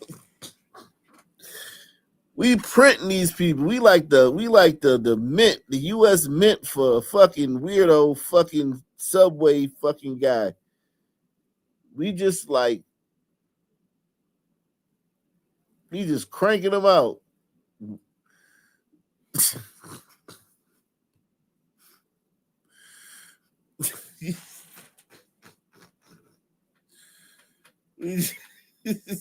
Jesus Christ. Tonight, a judge has ruled a man accused in an attack at a CTA station will remain in custody after a hearing today. WGN's Courtney Spinelli is in Forest Park to break down the allegations, plus what she's learned about his past. Defense attorneys in court today tried to unsuccessfully argue that the 39-year-old suspect should be allowed to be on GPS monitoring while he awaits trial, but a judge denied that request. We learned through law enforcement sources today he's no stranger to the criminal justice system and has really? been. Salute the Deluxe 247, aka Cal Ripke, aka the real VP, coming through once again, man. Everybody smash that like button right now. If you haven't hit the like button, man, hit it right now. Smash it right this second. Support the channel, man. Smash that like button right this second.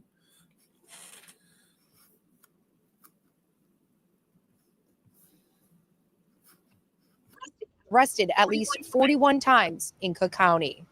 This nigga been arrested 41 times in Cook County.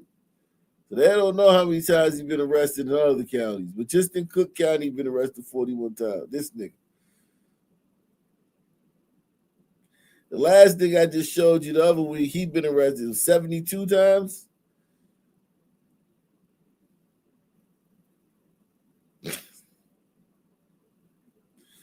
Yo, getting bags 40 times, man. That shit is crazy. That shit is crazy. Somebody on the track, somebody got knocked over on the track at the Harlem Station Blue Line. Can I please get the power cut? It was just after 8:30 during Monday morning's commute when authorities say 39-year-old Tommy O. Carter could have killed a man by pushing him onto the railroad.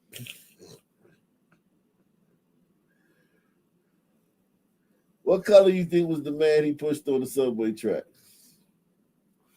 What color was he? What's the race? What was his race, man?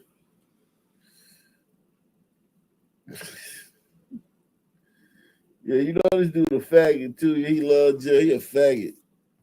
This dude a faggot.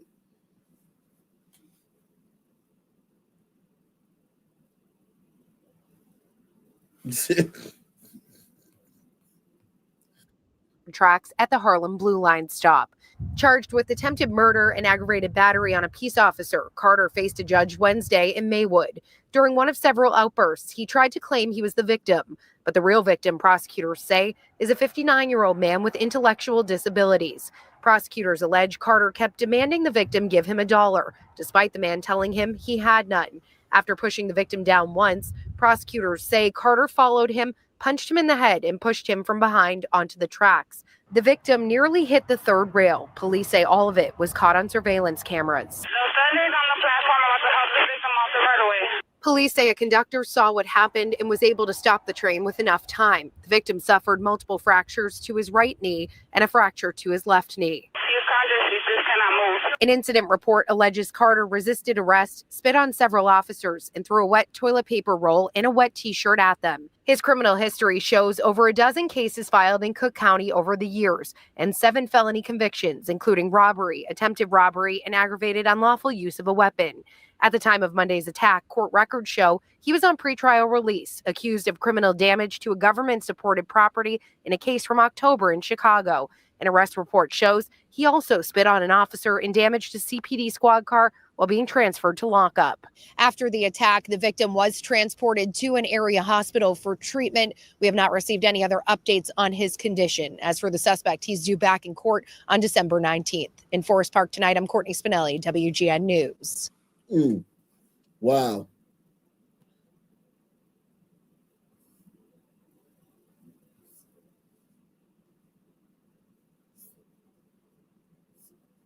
Wow.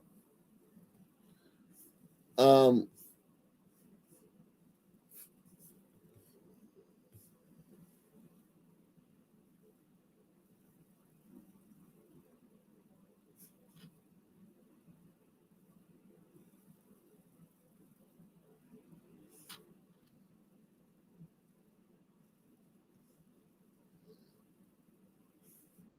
are learning more about today's immigration enforcement actions in the western suburbs. WGN's Andrea Medina joins us live from Elgin, where federal agents were spotted earlier. Andrea. Hi, Taman and Jackie. The Elgin Rapid Response Team reports one man was detained, though it's not clear if more were involved. While the ramped-up immigration enforcement has decreased since last month, immigration advocates say that it persists here and surrounding areas. Casa DuPage Section 5 patrollers responded to a potential immigration enforcement sighting along Maple Lane in Elgin on Saturday. What initially seemed like a routine check quickly escalated after they verified the situation. They were trying to get a guy out of an apartment there that he didn't live there. We're on the sidewalk recording, and then they started, one of the agents started pushing us and they pepper sprayed us. Tense moments unfolded with federal agents and community members facing off in the street. While Maria Elena was recording live, her video quickly spread, drawing more people to the scene. At least 50 ICE agents and Border Patrols that were there.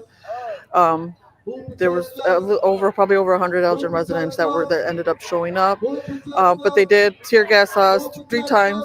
They 3 different times they threw tear gas at us and pepper sprayed us. It was horrible. It was very frightening and disturbing to see what took place today. Pedro says as he was struggling to breathe after being pepper sprayed and tear gas, he felt the intensity of the situation increasing around him. One of them even aimed the pepper ball gun at my face and at my eye, I believe, because I dodged it last second. Well, luckily, and I felt it graze right here, right the side of my face. Patrollers say the confrontation lasted for several hours with tensions remaining high throughout.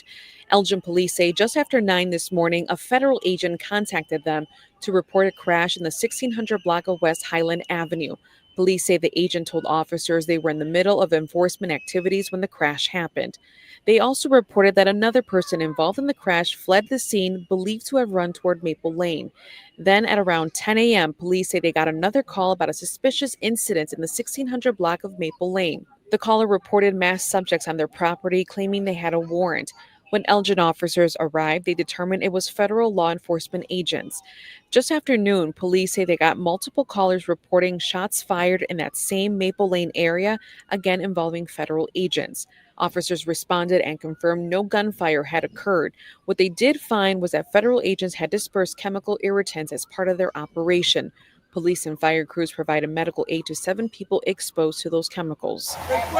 Outside the police station, a small crowd formed in response to the federal presence from earlier in the day, expressing a need for more protection from local law enforcement. Patrollers say the gathering also served as a reminder that the federal presence in the community is far from over. People just think that they had left and gone to other states, but they're still here too. Elgin police stated they will respond to all service calls, but the Illinois Trust Act prohibits officers from assisting with federal immigration enforcement. We have reached out to DHS for comment. We're still waiting to hear back from them. We're live in Elgin. Andrea Medina, WGN News.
I ain't gonna lie, you know what, man?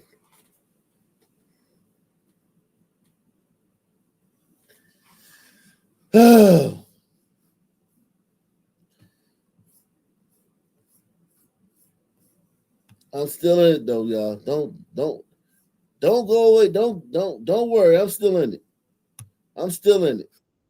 Security guard Jordan Williams tells me, as trivial as it sounds, there was an argument over a missing cell phone and a plate of chicken. He says the woman came out of the bar. Security guard Jordan Williams tells me, as trivial as it sounds, there was an argument over a missing cell phone and a plate of chicken. He says the woman came out of the bar in Shockoe Bottom, walked away for a few minutes, but came back armed with a gun. Crazy to think, and even in a situation like that, over a phone, over food at 2 o'clock in the morning on. Well, you know what, man? Your phone is serious to you, man. The plate of chicken, I don't know, but your phone, man. Yeah, like I ain't gonna lie, man. I would want to kill somebody if I think they stole my phone and they was still right there. Press 1. I would want to kill you if I felt like you got my phone missing and you got it. I'm not gonna kill you. I would want to kill you. That's just how people are, man. Your phone is everything to you, man. Your phone is everything. Your pictures. You gotta get shit backed up. That's why I backed up a lot of stuff on my phone, man. You know what I mean? You gotta back up that shit, man. Because listen, you got everything on your phone. Your whole world. Your phone is your whole life. Yeah, and that chicken, man, I ain't gonna lie, man. It depend on who made the chicken. Now, is it Popeyes or is it KFC? If it's KFC original recipe, thighs, KFC original recipe thighs. Oh man.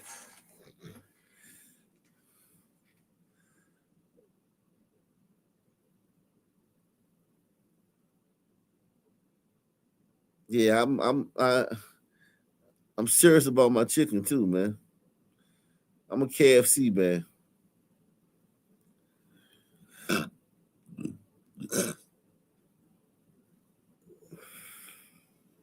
I'm a KFC man.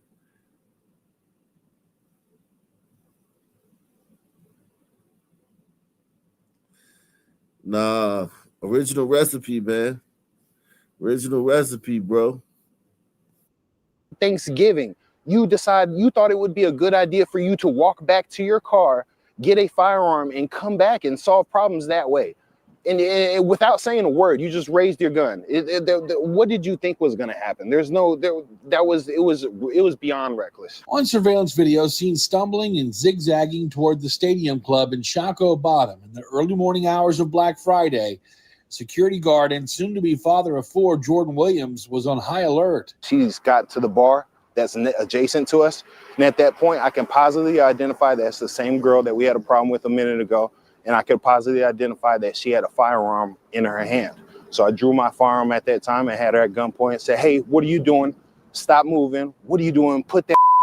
And at that time, she took a couple more steps, turned to the side, and raised her gun. Williams fired off 4 rounds. Sources tell me a total of 5 casings were recovered. The armed woman falls to the sidewalk. Police and Williams administer aid until she's rushed to VCU Medical Center with life-threatening injuries. It's nights like this where it's Thanksgiving and there's family in town, and you're inside joining a concert and bullets start flying outside. I'm glad I was there to stop the bullets from flying. A week later, Williams was given this update. I got a call yesterday from the detective, and he's told me he just got off the phone with the Commonwealth attorney, and they both came and determined that this is a justified self-defense shooting. On your part. On my part. And no charges will be filed. Against you. Or her. And Williams says hearing the woman won't be charged after she recovers and is released is problematic, not only for him, but for everyone who visits the bottom. You got to do the right thing. If y'all really want changes, it stops from situations like this, from people like this who do things like this. It doesn't have to be some guy who's a gang member who lives in one of the worst neighborhoods or fits the picture. It could be a 100-pound female who's 5 foot tall, who's too drunk at 2 in the morning, who owns a firearm and doesn't know how to use it in the right way. My sources tell me they don't believe the woman will ever be charged because so far she is paralyzed from this incident. Richmond's Commonwealth. She got paralyzed off that shit. She came back, tried to play gangster, and got paralyzed. Look at the gun right there. Wow, that sucks, man. That sucks for her, man. Shit. Damn.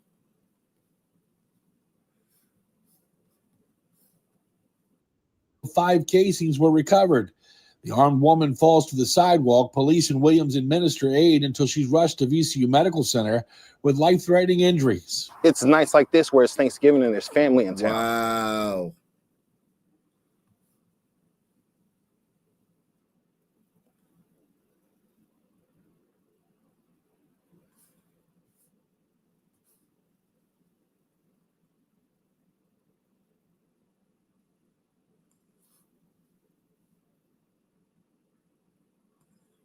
Wow.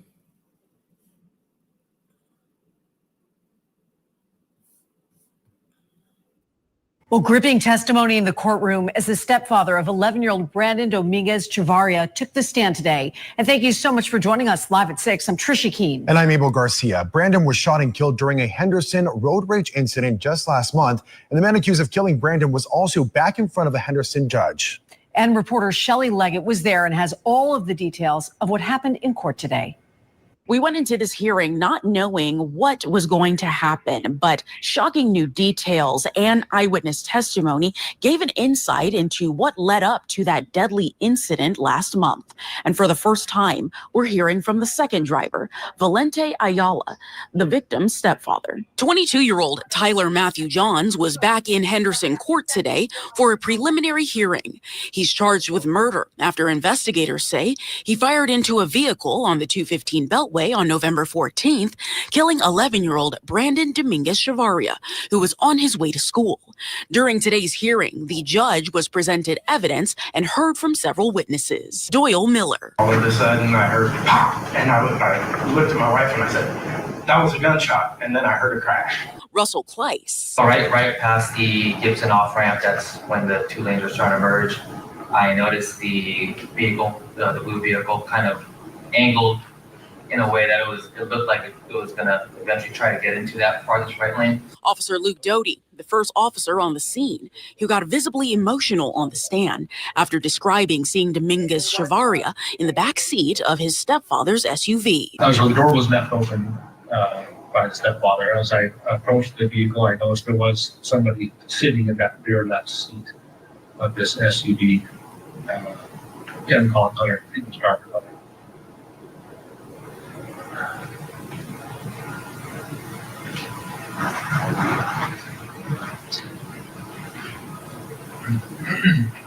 I don't get emotional at all. Need to get. I kind of think about things too much. Stay professional. So my job is to be professional. Think about stuff when you're doing your job. But there's a difference. And the second driver involved in the incident, Valente Ayala, Dominguez Chavarria's stepfather. He sat next to a Spanish interpreter on the stand as we heard for the first time what he says happened that morning on November 14th. I look at him, I turn around to look at him, and at that moment I see that he was already pointing a gun at me. After hearing several hours of witness testimony, the judge found there was enough evidence to move forward with the case in district court. Johns is expected back in court on December 11th. Reporting from the newsroom, I'm Shelley Leggett. That's crazy. That is crazy. We're gonna keep covering that story all the way to the completion of it, man. That was a tragic story, man. That was the road rage incident in Las Vegas. The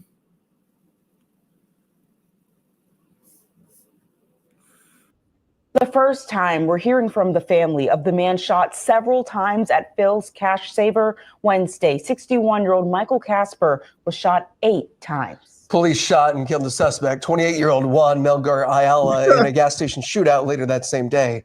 4 officers were hurt by the gunfire. In this KETV News Watch 7 exclusive, Beth Carlson. Burrito's on fire tonight, man. On burritos are on fire tonight. Shout out to my man Astor J, man. He said KFC for the chicken original and Popeyes for the sides. You know, man, I like Popeyes fries best. Yeah. Those seasoned fries, man. I'll give you that. I'll give you the fries better, yeah. Macaroni and cheese, about the same. Biscuits. Yeah, fries and biscuits. You right. No, you right, Astor J. Fries and biscuits, Popeyes, definitely. Sat down with Casper's longtime partner and son for the first time since the tragedy. She joins us live outside Nebraska Medicine. Quinicia, Bill, I'm outside Nebraska Medicine where Michael Casper is recovering after 2 surgeries with more to come. The 61-year-old was shot 8 times outside Phil's Cash Saver Wednesday in what the family calls a random act of violence. Now they're asking for the support of the Omaha community as Casper fights for his life. Well, I don't even like to watch murder movies or gory movies, let alone living it. 61-year-old Michael Casper is best known as a father. Michael Casper, man. Casper was out here. He was real friendly, man. Casper was being real friendly to them Sun sisters, man. Think about it, man. You live with a Sun sister all these years, and then you get clapped by an own burrito.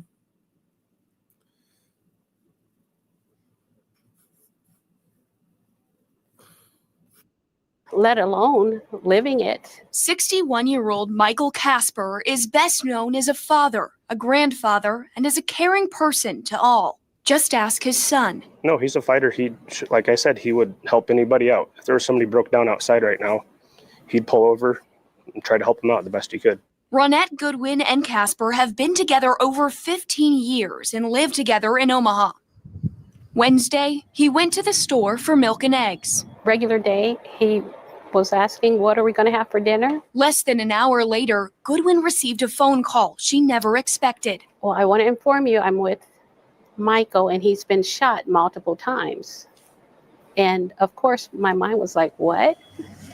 Casper asking a bystander in the parking lot to, quote, call his wife after he was shot unprovoked. I didn't know how many times he was shot. At that time, I was thinking it was 2.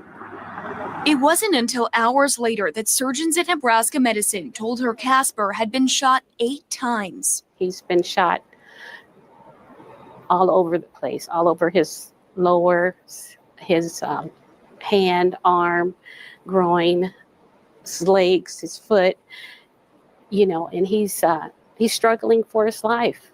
That's what I want people to know. He's struggling for his life. And so, of course, all the prayers and support, good vibes that people want to send, we'll take those. Omaha police say 28-year-old Juan Melgar Ayala shot Casper, family calling it a random act of evil and violence. Casper did not know the man. Melgar Ayala has previous felonies for burglary, is from El Salvador and not a U.S. resident, and has a history of mental health challenges, according to police. It's very unfortunate that the person who did this was in that state of mind, so lost and dark, and out on the streets, who had a history of violence and a felon and not even supposed to be here, so I don't know, just some things needs to change. Goodwin says she chooses love in the moment of darkness. I choose to love. I choose to forgive that poor soul who created such an awful act. That's just horrible, but I think that someone who could do that has to be in a much more horrible place. As family tells us, Casper is fighting for his life. I couldn't imagine if I lost him and never get to talk to him again. I'm grateful that Michael's alive. That's a miracle in itself. Undergoing 2 emergency surgeries and more to come. Each step is a determination of what's going to be needed next. The next surgery is due on Sunday. So it's a battle. Every day he's fighting for his life. There's so many other concerns that can come up. You just don't know. Even after the recovery process, Goodwin says this day will forever follow the family. We're up there already in the retirement age. Damn, man, she the only Negro in that picture, man. I don't blame her, man. She got the fuck away from you niggas, man. She speak proper too.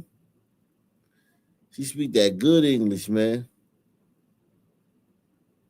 You niggas can't understand her anyway, man. And he was looking forward to that. And now he has, who knows the quality of his life is what it's going to be with the pain and the walking, just the day-to-day. Family says Casper is trying to communicate with them when he's not under anesthesia. He has the breathing tube down his throat, and so he can't verbally communicate, but he made sure to write out what he wants. So it was letter by letter. He wrote on notebook last night that he wanted me here and I wasn't able to come. So that kind of hurt, but hopefully I can talk to him and tell him I was here again or whatever. And so that'd be really big for me. They say the biggest goal, you don't even have to say anything, just to hold someone's hand is a big deal, is to let him know he has support. When someone goes into surgery, he was like this morning, he was afraid. He was scared, and he was literally grabbing on my shirt, because I'm like, I can't go there with you, but I can pray for you. I'm praying for you. Your angels are with you. They say they're grateful to Omaha police, medical staff, and the bystanders who all helped save Casper's life. Hey, just keep praying and keep supporting him, and because he has a long road ahead of him. He's fighting for his life. So fight along with us. Mm-hmm. Casper's family tells us that he will need to undergo multiple surgeries in the near future. If you'd like to make a donation to a GoFundMe to help with the unexpected medical costs, there's a link in this web story at KETV.com. In Nebraska Medicine, Beth Carlson, KETV News Watch 7.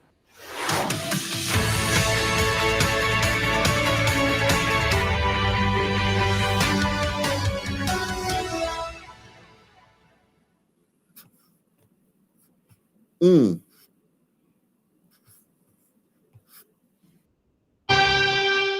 a surprising turn in a local Stand Your Ground case, the alleged victim tells the court he has no fear of the teenager accused of shooting him and wants the charges dropped. So why is Marquise Gunter still behind bars in Lamar County on a $750,000 bond? Here's the I-Team, Cynthia Gould, as she continues digging for those answers. A Stand Your Ground case involving a teenage suspect from Sulligent is drawing new scrutiny as the alleged victim himself tells the court he wants the case dropped. I am disappointed, especially when I had the victim testify that he doesn't want to prosecute. He would like the charges dismissed, and that he wants my client released from jail, and that he has no fear. He's never had a problem with him before. Despite that testimony, Marquise Gunter remains in jail on a $750,000 bond, a figure the defense calls excessive. I don't think they'll ever get a conviction. They'll never get seat to 12 jurors to find my client guilty of what he's charged with. Attorney Lonnie Spann says Gunter was protecting his mother from an ex-boyfriend who was told to leave their home several times. In a domestic violence situation, Gunter had just turned 18 with no criminal record. And I feel like he is not being treated equally at all. And you got it from the victim that he did not want to press charges. He was just trying to defend his mama. That's all this baby been trying to do. This boy never been in trouble a day of his life. A major point of contention, whether the gun used in the shooting was stolen. The gun absolutely was not stolen. But prosecutors argue Gunter changed multiple parts of his story from his initial interview with investigators. You had an unarmed man that was shot without provocation with a firearm multiple times. The state's contention on Stand Your Ground, as we demonstrated at the hearing today is that the gun had been stolen, that he was in the midst of an unlawful act, and therefore he's not eligible for it. DA Andy Hamlin says he plans to meet with the victim. So if he continues to say he doesn't want to move forward, will that have a big impact on what you decide? Well, like with any victim, we're going to be respectful for what their wishes are, but there has to be consequences. For an outside perspective, we asked defense attorney Richard Jaffe, with nearly 50 years courtroom experience, about the unusually high bond. It's the same as no bond. There's not a dime's worth of difference between $750,000 and no bond. Under Alabama's rules of criminal procedure, the recommended bond for assault first degree is $5,000 to $30,000. Jaffe explains Gunner's bond can be appealed to the 11th Circuit. A habeas corpus, that he is being unlawfully detained in violation of the 8th Amendment and the Alabama Constitution. It's not uncommon to file those when it's that much out of range. And what about those incriminating statements Gunter made to police? Gunter was read his rights, but did not have an attorney present. Even so, you're still presumed innocent, and you are supposed to be granted a reasonable bail. If Judge Samuel Junkin grants the stand your ground motion, Gunter would have complete immunity from state, civil, and federal prosecution. It saves enormous amounts of judicial and financial resources. It's similar to self-defense. You must prove you didn't provoke the confrontation and were in reasonable fear of serious bodily harm or death. Newer laws do not require you to retreat if there's a danger. But Gunner's attorney Lonnie Spann says he is not optimistic about a stand-your-ground dismissal under Judge Junkin. Spann says he is now negotiating with the DA for either a misdemeanor or a youthful offender status, options that would allow Gunter to avoid a felony conviction. For the I-Team, I'm Cynthia Gould.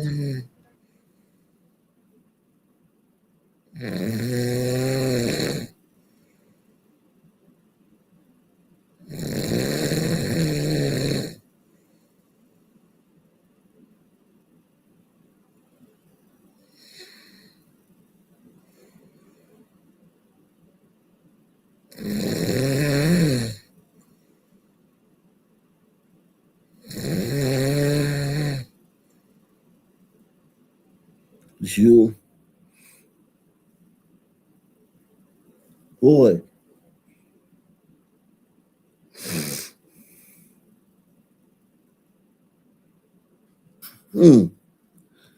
Man.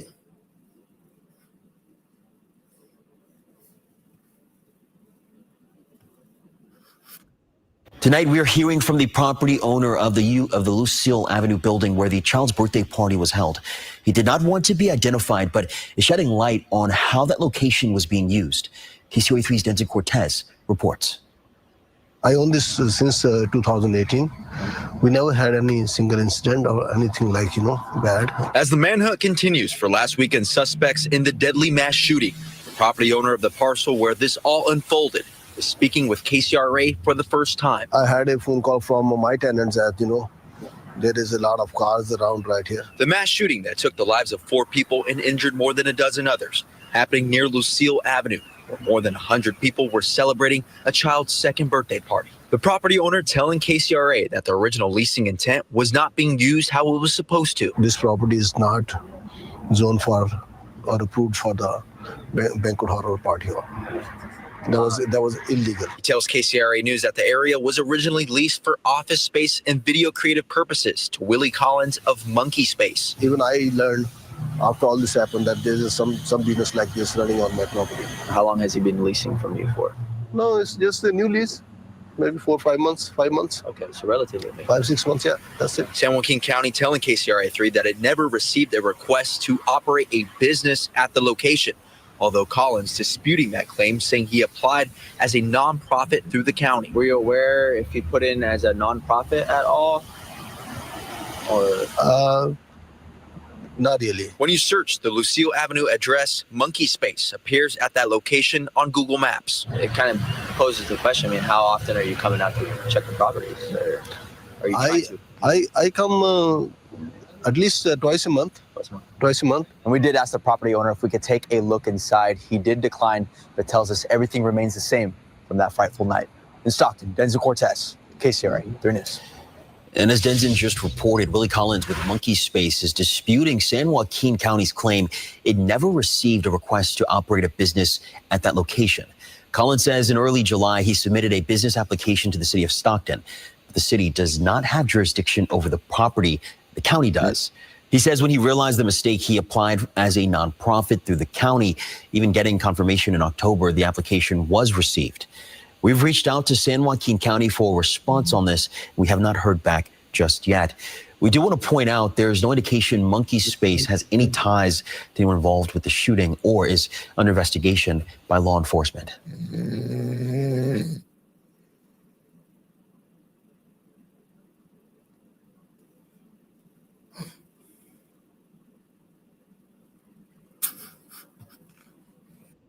On camera, a wanted man breaks through an emergency exit at the courthouse, causing thousands in damage. Now, there's another warrant out for his arrest. This is a photo of Steve Henry taken in October 2022. KET.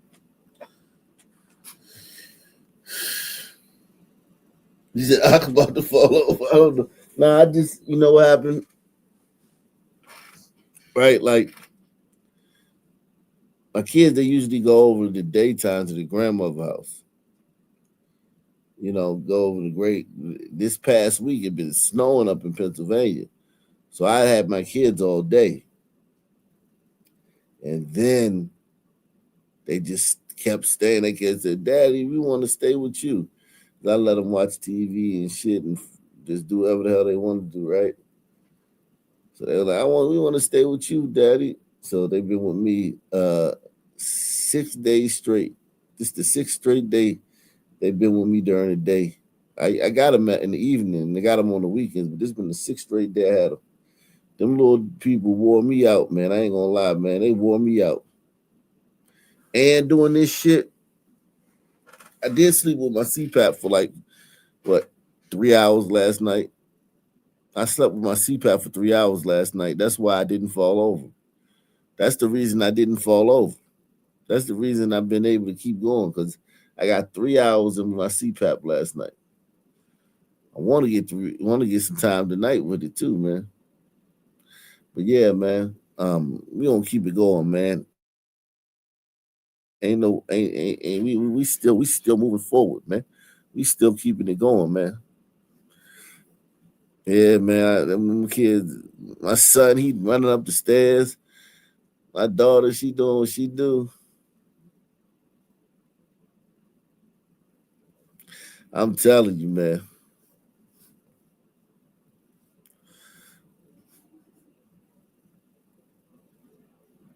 He said, what about my wife? My wife, she works. My wife worked in another town, man. She got to work. She work in another town, man. So she got to drive to another town to go to work. We up here in we in a cow town. We not in you know what I'm saying, Mayberry or nothing like that, but we in a smaller Pennsylvania. We in Pennsylvania. We in a smaller town in Pennsylvania. Smaller city in Pennsylvania. Ain't really nothing. Ain't no good jobs here, man. My wife works in another town, so she be gone.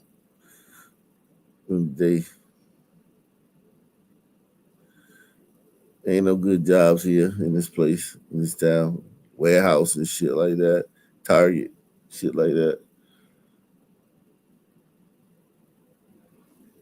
Yeah, man. At least I got this job, man. If I didn't have this job, I wouldn't. It'd be rough town, man. But yeah, salute to everybody out there, man. Everybody watching. It's 2:00 in the morning. We're gonna keep it going for a little bit, man. We're gonna keep it going. Make sure you hit the like button. Everybody hit the like button. Support the channel. PayPal, Cash App, and Super Chat. Take the $5 challenge.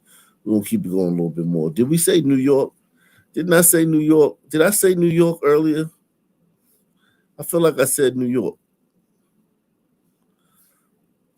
I feel like I said New York.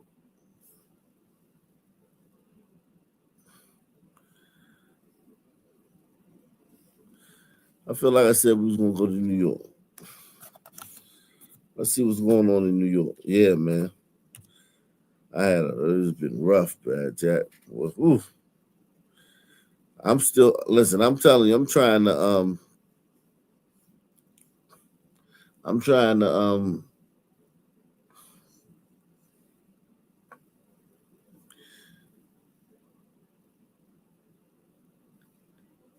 do 2 channels and get these kids tomorrow too. They're gonna be here.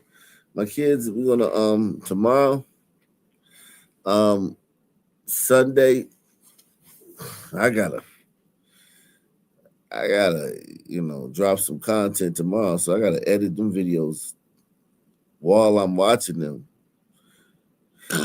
on the laptop and put them on the channel. It is what it is, man. Don't cry for me, man. I love taking care of my kids, man. I love being around my kids. I love being with my kids, man. They're my best friend. They my friends. They're my only friends, man. My kids, man. My wife.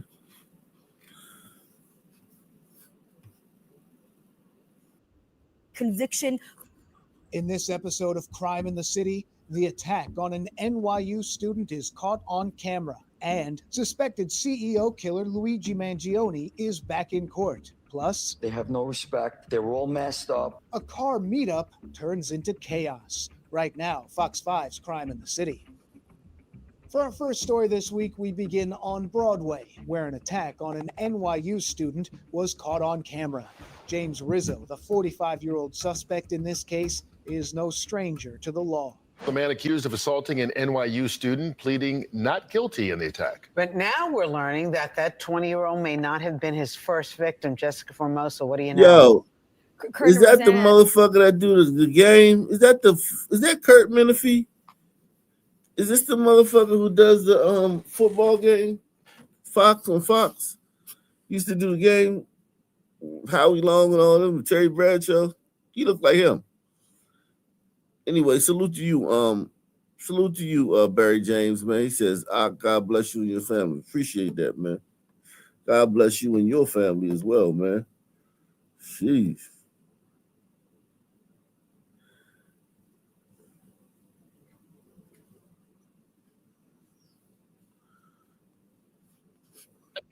Not guilty in the attack. But now we're learning that 20-year-old may not have been his first victim. Jessica Formosa, what do you know?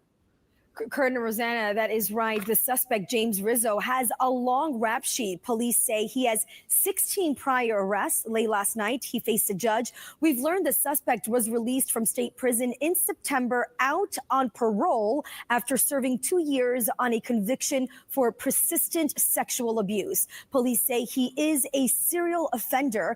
His victims, mainly women. The 45-year-old was arrested Tuesday for an assault on an NYU student.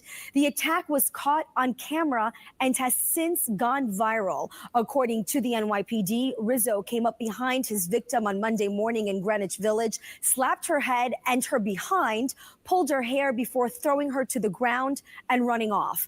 The 20-year-old victim, Emilia Lewis, detailing the attack on social media.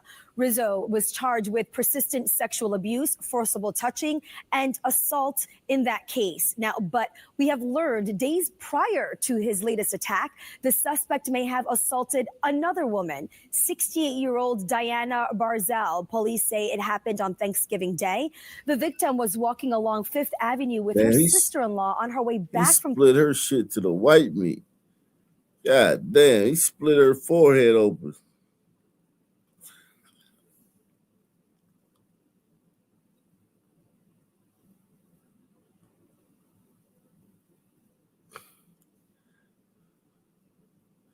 That's a real prognostic glider, man.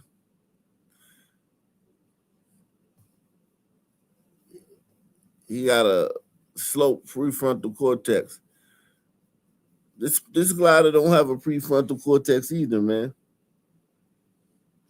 See, not all gliders have prefrontal cortex. Not all of them. Most of them, like, you know what I'm saying? It's like a trait, but this one don't, man.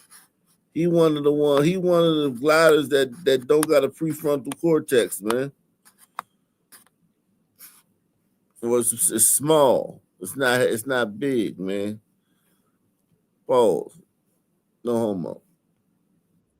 Rizzo has a long rap sheet. Police say he has 16 Yeah, he prior must be arrests. mixed. Late last Nah, night, he he faced don't a look, judge. man, look at that nose, man. Look at that nose, man. Look at that schnauzer. Diana Barzell. Police say it happened on Thanksgiving Day. The victim was walking along Fifth Avenue with her sister-in-law on her way back from the Thanksgiving Day parade when police say she was assaulted by Rizzo, leaving her with a gash on her forehead that forced her to get at least 6 stitches.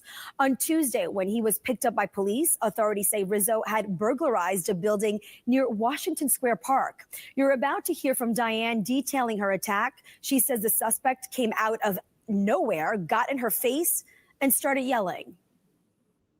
Once I saw his face, I realized things were not normal. So I looked away to try to disengage, hoping he would just go away. And after about 5 or 6 seconds of his continuing speaking, he stepped back and I thought he was leaving. And the next thing I knew, I was slammed into a glass panel there on the sidewalk and slid down. I guess he left. Very disturbing. Now, Rizzo pleaded not guilty to the charges. He's being held without bail. He's expected to be back in court today for violating his parole, and then again on December 8th on those assault charges. We now head to the Malba section of Queens, where an apparent late-night car meetup spiraled into chaos, ending with a vehicle erupting in flames and a security guard being assaulted. People in the Malba neighborhood say this is not the first time this has happened, and now a city councilor is getting involved as well. Fox 5's Stephanie Bertini is live in Malba with the very latest. Steph. Yeah, let me show you both something. You can see pieces of a vehicle here and tire marks. That's after a councilwoman tells us that the vehicle of a security guard who works the area went up in flames. And we're learning a homeowner was attacked. His wife also hit in the process, we're told. This is according to multiple reports and witness accounts. Drag racing at 141 Street and 11th Ave here in the Queens community of Malba turned into violence. The NYPD confirms a call in regards to drag racing turned into a crime in progress call over the weekend. This video posted to social media by Councilwoman Vicky Palladino shows a man and his wife approached by a group. She was hit and he was attacked, he told me, after confronting people he describes as teens with their faces covered and asking them, he says, to get off his property. We're told groups of people come to the neighborhood to drag race and even post about it on social media. After a confrontation with the described drag racers, the man says he ended up with a fractured shoulder, his nose, ribs, face, and thyroid area also injured, and his wife was hit in the face, we're told. He gave us an interview, but he asked us to cover his face. I walked outside and told the guy, get the F off my property. And then it just escalated. They have no care in the world. They have no respect. They're all messed up. Everybody's videotaping. As they were on you, what were you thinking? I wasn't. I just covered up. I just covered up because I knew what was going to happen. I knew if I didn't cover my face up, it was just going to get worse. So I covered up, and thank God they just stopped at one point. People in the area say outsiders coming to drag race has been going on for years. Councilwoman Vicky Palladino says speed bumps are needed to help with prevention, but she and many others say what happened this weekend, overnight Saturday into Sunday, was the worst of this kind of incident. Palladino says a police investigation is now ongoing in relation to the incident. They were animals. They got out of the car. This was a gang mentality. You cannot control a gang mentality. They came here on a mission and they succeeded. The tire marks related to vehicles doing donuts. And back out here live, we can tell you that we found at least 3 other areas in the neighborhood with patterns like those tire marks. And we're also told that right now, the NYPD is planning on increasing police patrols in the neighborhood.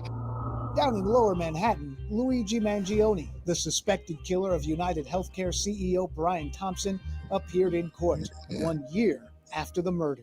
Suspected United Healthcare CEO killer Luigi Mangione back in court for day 3 of his pretrial hearing. A Good Day's Briella Tomasetti. She is live at Manhattan Criminal Court in Lower Manhattan with more on what we can expect. And Briella, it's been a year.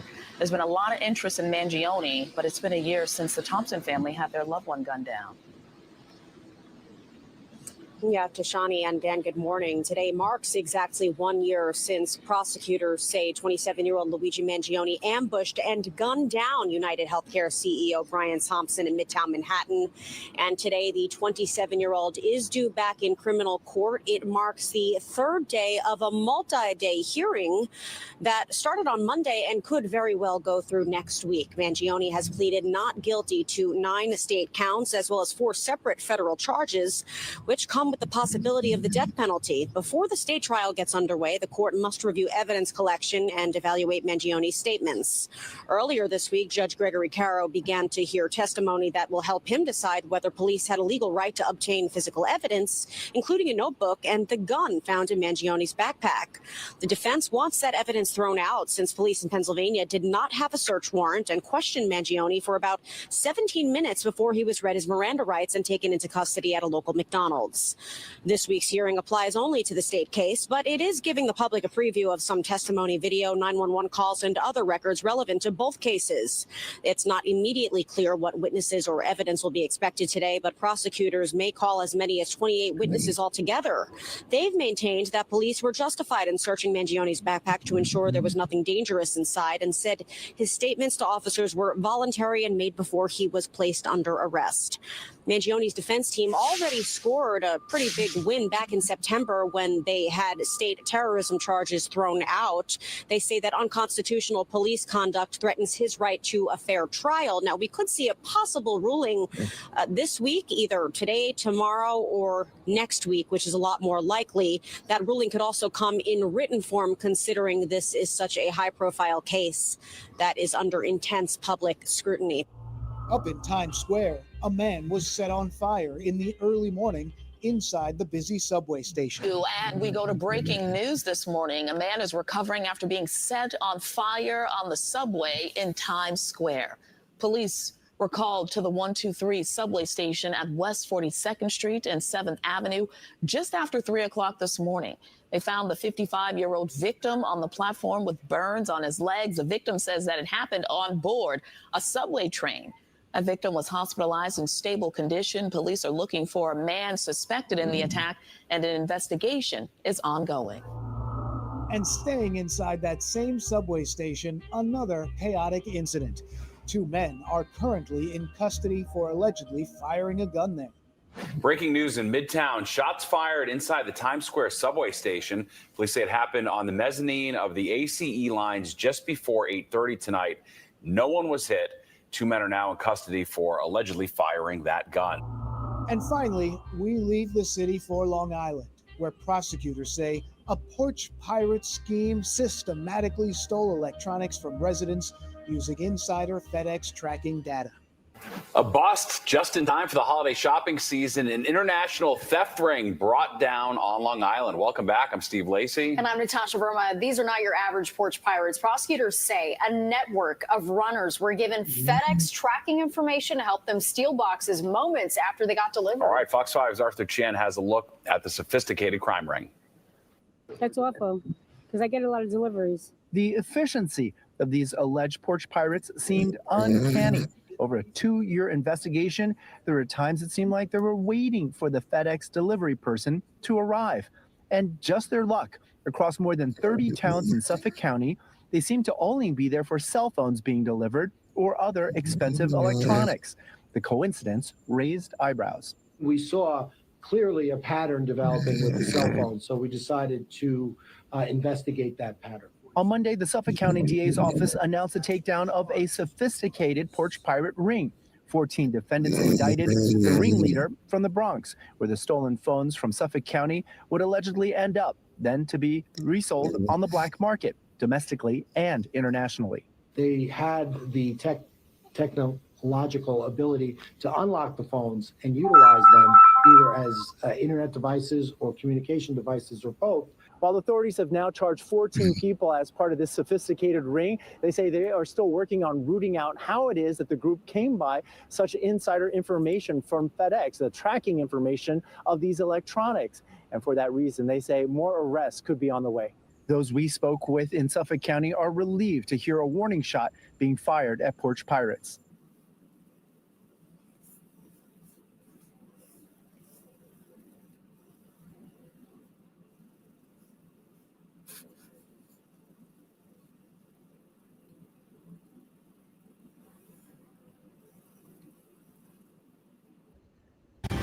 Court documents are shedding new light on this man who police say opened fire on officers just hours after shooting a 61-year-old. Thanks for joining us. I'm Bill Shammer. And I'm Quinicia Fraser. Omaha's breaking news leader was the first on the scene of the shootout yesterday at the Quick Trip at 32nd and L. Tonight, we learned the suspect is identified as 28-year-old Juan Melgar. White folk lost Omaha. White folk lost Omaha.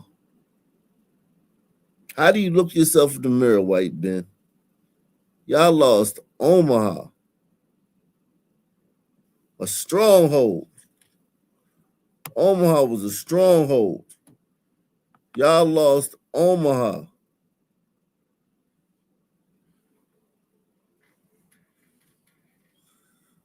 Got gangs and shit, niggas and hombredos tearing up Omaha.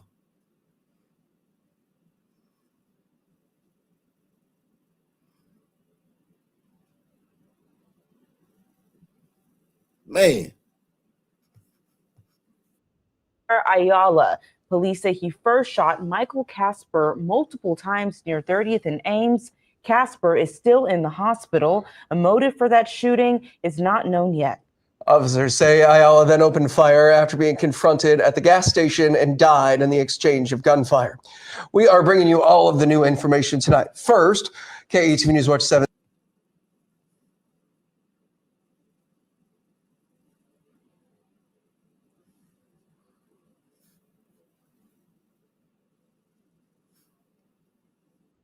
Florida man is now facing charges in connection with the murder of a woman whose remains were found on Gilgo Beach. The case dates all the way back to 1997. Jessica Formoso joins us right now with a look at how the suspect is connected to the case. Jessica. Good morning, Kurt and Tashani. 28 years after the bodies of a woman and her 2-year-old daughter were found on Gilgo Beach, the suspected killer appeared in a Florida court Thursday. 66-year-old Andrew Dykes was charged with murder. It's always a nigga, man. I've done probably 20 of these stories where the DNA, they find the motherfucker for in the new DNA technology of today. Allows them to find who killed somebody in the cold case. I've done like 20 of these. I don't do a lot of them. I don't do them all the time. I don't click on them all the time. But I've done about 20 of these over the year, couple of years, since this technology then came up.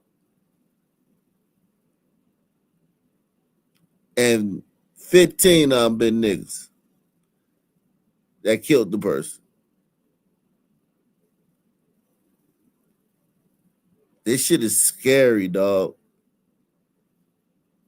This shit is scary because it's like, yo, every time there's a cold case that gets solved, it's a nigga that did it.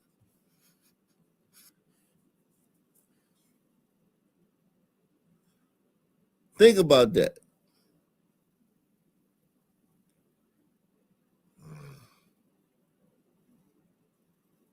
Every time there's a cold case that gets solved, it's a nigga that did it. 66-year-old Andrew Dykes was charged with murder in the second degree. During the court proceedings, we learned very little details. Now, we know Dykes, who has been living in Florida, was arrested on a fugitive murder warrant out of Nassau County. Newsday reporting the 66-year-old is the man wanted for the 1997 death of Tanya Denise Jackson. Jackson was known as Jane Doe number 3 and also referred to as Peaches. Her remains were found at Hempstead Lake State Park in in June of 1997. Other remains were found near Ocean Parkway over by Gilligo Beach, where her daughter's remains were found in 2011. Long Island architect Rex Heuermann, you see right there, was arrested in 2023 in connection with several of the Gilligo Beach killings and later charged with murdering 7 women. However, Heuermann was never charged with the killing of Jackson or her daughter. Meanwhile, yesterday in court, documents state Dykes fled New York. He said a few words to the judge yesterday when asked if he would agree to be extradited back to New York. You can waive formal extradition proceedings and voluntarily agree to return to the state of New York to address the charges in the warrant. You're not waiving any defenses you might have to those charges. You're just voluntarily agreeing to return to the state. You would do that by signing the document in front of you. After reading it, we would provide that to the appropriate authorities in New York, and they would come and pick you up. Those are your 3 options at this time, Mr. Dykes. Do you have any questions for me at this time? No, Your Honor. All right. Do you know what you'd like to do, sir? Yes, Your Honor. What would you like to do? I'd like to go to New York and defend myself. Now, unclear when he'll be extradited back here to New York. Now, NASA police identified Jackson back in April. They said she was a U.S. Army vet and a single mother living in Brooklyn at the time of her death. So far, no comment from Nassau nor Suffolk police. Damn.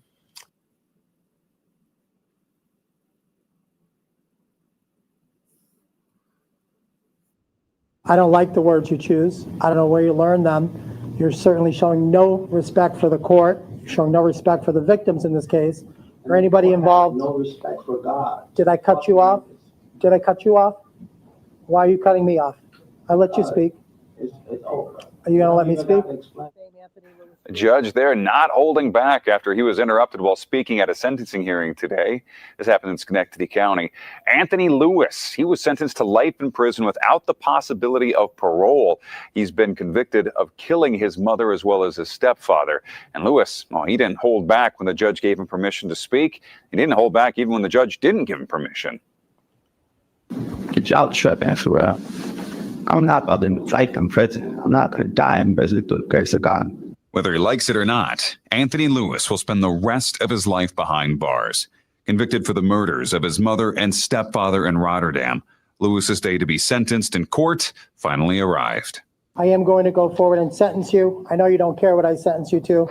And honestly, I don't really care that you care or do care or not.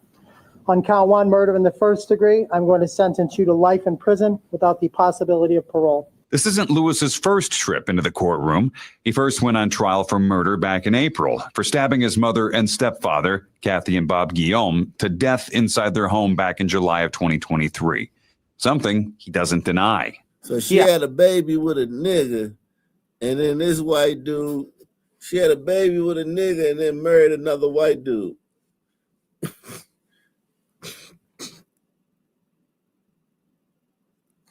That's a trap too, man. That's a trap too. That's something to watch out for white dudes, man. Let me tell you something, man. Salute to my man, Raul Rodriguez. He said, good morning, man. Let me tell you this trap. White dudes, man, you got to be careful. You got to tread lightly. These biracials be confused, man. These biracials are nutty. A lot of times, not all the time, but they have a higher propensity of being nut jobs, man. Biracials have a high propensity for being nut jobs. And a lot of it is living in society. Because, you know, your mom's white, you're considered black. Your dad's not around. Black people accept you, but they either worship you or they mock you. But they don't treat you the same. You're not one of them. They might worship you. They might put you on a pedestal. But even when they're doing that, they're not treating you the same. Press 1.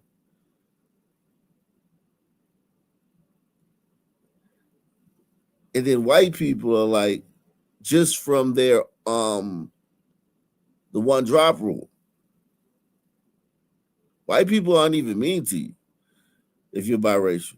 It's just that, like, yo, the one drop rule, white people hold on to that. They like, look, if you got one drop, you're not white. So you got the one drop rule on one side. Then you got niggas, they either gonna worship you or hate on you, but they not gonna treat you like you just a regular fucking nigga and shit. And that's gonna fucking psychologically fuck you up. Then the fact that, like, your mother's white, but you not white, you just miss being white. Like, mom, why didn't you just go ahead and fuck a white guy? Why'd you have to go fuck a nigga and make me a fucking half nigger? Fuck you, mom. You made me a half nigger. Why you just make me a white person? Fucking bitch. They got all that shit going on in their fucking head, man. You know what I'm saying? They crazy. So this white guy, he married this bitch after she went and had a fucking biracial kid. He walked right into a fucking, look at him, look at Bob and shit. He walked into some bullshit.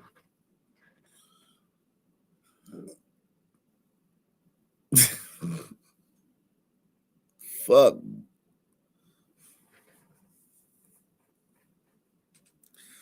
And you know they did everything for that boy. They did everything they could for that half a nigga. They probably bent over backwards to do everything they could to help him with his issues. He probably wanted to be a thug. A lot of times, biracials, they'll either be like activists, right? It depends on which way they go, right?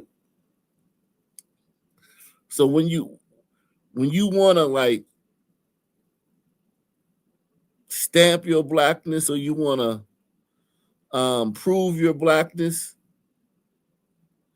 two surefire ways to, like, if you feel like your blackness is like teetering or it's not solid, if you feel like your blackness is not solid, there's two surefire ways to kind of overcome that.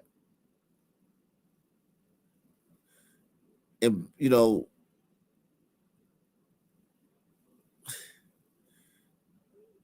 you can either be an activist, like you hate whitey and you're going to tell everybody about it, and you're going to fucking protest against whitey every chance you get. And you standing up for the black man everywhere, you know what I mean? You imagining racism and shit, right? You need to be one of them dudes, or you can be a thug. Because if black people believe that a thug is like the natural state of the black man, that's why we call them real niggas. Language is important. The reason we call thugs real niggas is because even we know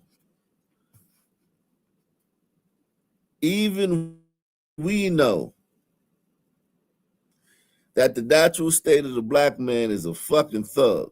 We know that. So in our slang, our vernacular, we refer to them, the degenerate, reprobate thugs and shit, and, you know, just villains and shit, thieves, robbers, you know, underachievers, losers, really, but they're not losers in our society, but they're losers in the bigger, greater society. We call those dudes real niggas. So a lot of biracials, what they'll do is they'll either be an activist or they'll be a thug. If they become an activist, they might annoy you to death. Like, if this kid had become an activist and went to HBCU, came home, he would have just annoyed this guy to death. Bob would have died from fucking, just annoyance. But if they're a thug, they'll fucking kill your ass. Press one. Press one. they're a thug, they'll fucking kill your ass.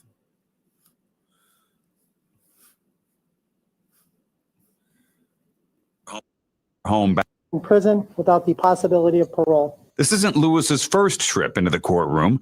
He first went on trial for murder back in April for stabbing his mother and stepfather, Kathy and Bob Guillaume, to death inside their home back in July of 2023. Something he doesn't deny. Yeah, I killed them because God told me to. I didn't let him get to the scripture. But you listen to this all day. It's bad and he's a. Are you really going to speak like that? Yeah, it's now listen. God commanded me to kill them, and I did it. I don't care what you sentence me to today, because I'm looking back out to the grace of God. But you should be worried about yourself. I'm still going to get out. This sentence don't mean nothing. God got me through the grace of God. And so, all you straight up, I'm good. Hey, Don, Mr. Loomis, I'm good through the grace of God.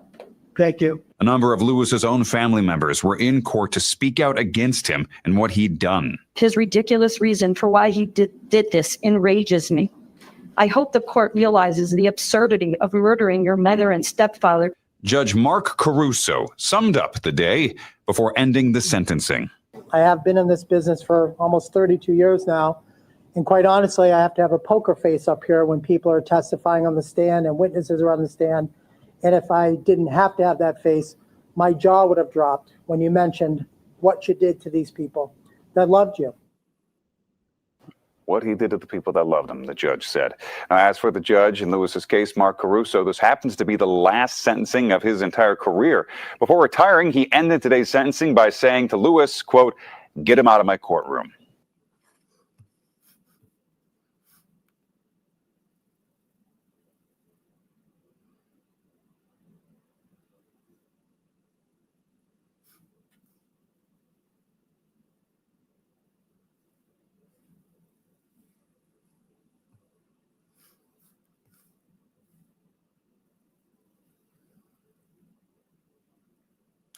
Man, we opened the show on a man who stabbed his parents to death, and we ended on a man who stabbed his parents to death. Ain't that crazy?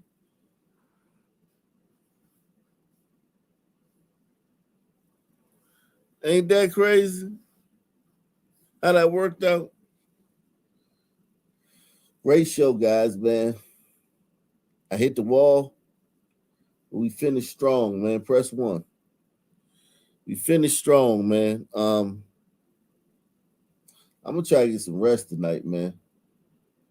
I might go to sleep now, man. I gotta clean up the kitchen and clean up all their toys. I understand. It's nothing but toys everywhere upstairs, right? So when they go to sleep, I come do the show. It's toys everywhere upstairs. Food in the living room. Fucking cookies under the couch. Motherfucking grapes and shit. Just lying around on the rug and shit.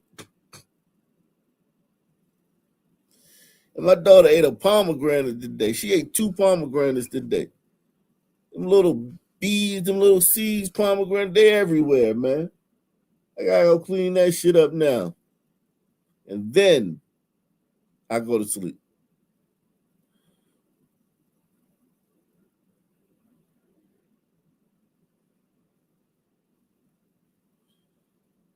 Ain't that a bitch?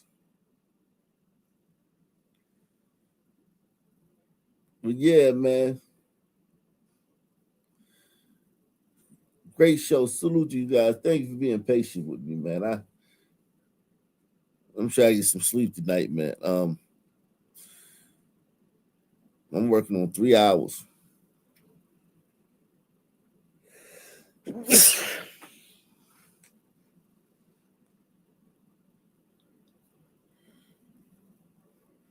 Same black time, same black channel. I'm out of here. Subscribe.